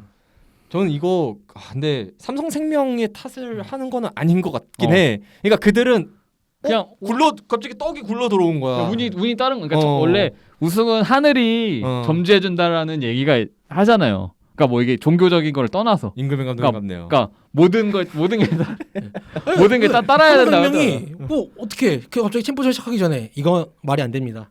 저희가 3, 4차전 그냥 홈에서 하겠습니다. 이럴 수 없잖아. 그것도 맞아. 그것도 맞아. 이미 대관 됐거든. 어떻게 그래? 태관이 안 되더라도 이미 그거 웃긴 거야. 그러니까 이거는 연맹 없어. 차원에서 어떻게든 좀 꼬집었어야 그러니까 뒤집어 좀 했어야 되는데. 그거 말해서 뭐 합니까? 제 입만 더러워. 그러니까 그게 어쨌든 그날 경기 끝나고 우승 확정되고 임금배 감독님이 인터뷰할 때도 사실은 나왔잖아요. 어찌됐든 이 WKBL의 이런 결정으로 인해서 홈코트 어드밴티지를 뜻하지 않게 가져갔는데 그 부분에 대해서는 사실 임금배 감독님도 뭐 거기서 뭐 이득을 봤다라고 그러니까 강하게 얘기는 못했지만 이득을 본 부분이 있는 것 같다라고 임금배 감독님도 어쨌든 얘기를 하셨고 되게 얼버무렸죠. 약간 당황해하셨죠. 왜냐면은 그 분위기가 다 축하합니다. 뭐 잘됐다. 뭐 이렇게 뭐가 잘됐고 자유로운 거 이렇게 막 1인 1기 뭐 이렇게 얘기하시다가 이제 갑자기 약간은 이 제도적 맹점을 갑자기 딱 찌르니까 이제 약간 당황을 하셨는데 어쨌든 그러면서 이제 1위에 대한 베네핏을 가져가는 거는 분명히 조정이 있어야 된다라고 어쨌든 얘기를 하신 게 그러니까 결국에는 이번 제도는 뜻하지 않게 삼성생명에게 저는 운이 따랐다라고 생각을 하거든요. 그러니까 우승할 만한 그런 거였던 거지. 근데 뭐 사실 뭐 어떤 우승팀이든 운이 안 따라준 우승팀은 없죠. 그치. 모든 농구 역사상. 근데 멋진 명승부 선수들이나 구단 삼성생명과 KB스타즈가 만든 진짜 역대급 명승부에 그거는 이번 챔피언 결정전 플레이오프 사실 신한은행과 우리은행도 굉장히 좀 이번에 희생양 그리고 신한은행 열심히 했는데 좀 패했지만 그래도 멋있는 경기 했거든요. 근데 여기서 오게티가 딱 두 개 있는 게 심판 판정과 WKBL이에요. 이거는 확실하게 좀 개선을 해야 돼요. 다음 시즌. 네. 선수들이 이 정도의 퍼포먼스를 보여준 거에 대해서 그 두 집단은 굉장히 고마워야 된다고 봐요. 절해야 돼요. 네. 선수들의 이건 그냥 오로지 선수들이 만든 거예요. 그냥. 삼성생명뿐만 아니라 KB스타즈도 경기력 되게 좋아. 박지수 최선을 다했어요. 근데 제가 쓰지 않았습니다. 멋진 악역이었다. 네. 멋진 악역이었어요. 왜냐하면 김보미 선수를 비롯한 그 감동적인 스토리에 반대되는 상황이기 때문에 어쩔 수 없는 악역이었죠. 하지만 아름다웠다. 그렇게 정리. 또 혹시 다 떨어졌나요? 오늘 원서영 기자가 평상시에는 굉장히 유머 강목도 있고 굉장히 드립도 잘 치는 사람인데 방송만 하면은 모든 걸 다 준비해 오거든. 진중한 사람입니다. 약간 우리는 프리스타일인데 우리는 없어. 우리는 이제 주제 정하고 그래. 2년에 한 번 나오는데 하나 준비한 게 아직 있긴 있어요. 뭐요? 이게 민중국 기자가 이 옷을 입고 왔잖아요. 롯데 잠바를. 제가 얼마 전에 같이 민중국 기자랑 저기 이천 D리그 경기가 있어가지고 거기 같이 갔어요. 근데 그때도 얘가 이걸 입고 오더라고. 거기 이천 D리그 경기장이 그게 있잖아요. LG가 같이 쓰잖아요. 야구단이랑. 근데 경비 아저씨가 갑자기 나오시더라고요. 잠시만요. 롯데 잠바. 롯데에서 오셨어요? 스카우트나 이런 건 줄 알고. 아유, 그래가지고 이제 너무 웃겨가지고. 아, 근데도 꿋꿋하게 이걸 입고 댕기네. 어제도 네. 입고 왔어요. 어제도 네. 입고 왔어. 옷도 안 파나 봐. 일주일에 한 5번 입고 다닙니다. 롯데 우승을 위해서. 누가 사준 거야? 이거 굉장히 네. 가슴 아픈 추억이 있는 네. 잠바를 알고 있었고 네. 뭐 일단은 오늘 방송 여기까지. 아 찼죠. 예, 네. 더블 KBL 얘기가 사실은 삼성생명의 칭찬으로만 끝날 줄 알았는데 음. 굉장히 이것저것 또 FA 얘기까지 더해져서 굉장히 풍성했던 것 같고 동환이 형 있을 때도 한번 나와요. 동환이 형 있으면 잘 안 나오더라고요. 아 그냥 이게 같은 회사 선후배라서 그런지 동환이 형 있을 때안 나오는 것 같고 네. 그렇습니다. 오늘 이렇게 해서 1부는 이제 KBL 쓱 한번 훑어보고 2부는 더블 KBL 또 거물 원서영 기자와 함께 이렇게 했는데 또 재밌게 들어주셨으면 좋겠고 원서영 기자가 아마 댓글로 언급 많이 해주면 알아서 나올 거예요. 네. 이런 거 좋아하는 다 봅니다. 이런 거 좋아하는 기자이기 때문에 네. 굉장히 많이 언급해 주시고 또 뭐 물어볼 거 있으면 외래주면 또 아마 답은 다 해줄 거예요. 예. 그럴 테니까 많이 들어주셨으면 좋겠고 네. 구독도 해주시고 좋아요도 눌러주시고 네. 동환이 형 이벤트를 안 해주더라고 옛날. 아이. 구독과 좋아요. 이게 별로 그다음에 이게 에어볼이 잘 안 떴으면 하는 사람 같아요. 네, 저기 옆 동네에선 지금 롤리롤리 막 골크골크 자기가 하면서 하는 방송에서는 막 슝 그러더라고. 그 느바 라디오라고. 네. 네 거기 이제 혹시 이동환 기자 하는 거 그 지금도 스토리에 있는지 모르겠는데 네. 거기서 굉장히 그 슈퍼챗 춤까지 춰.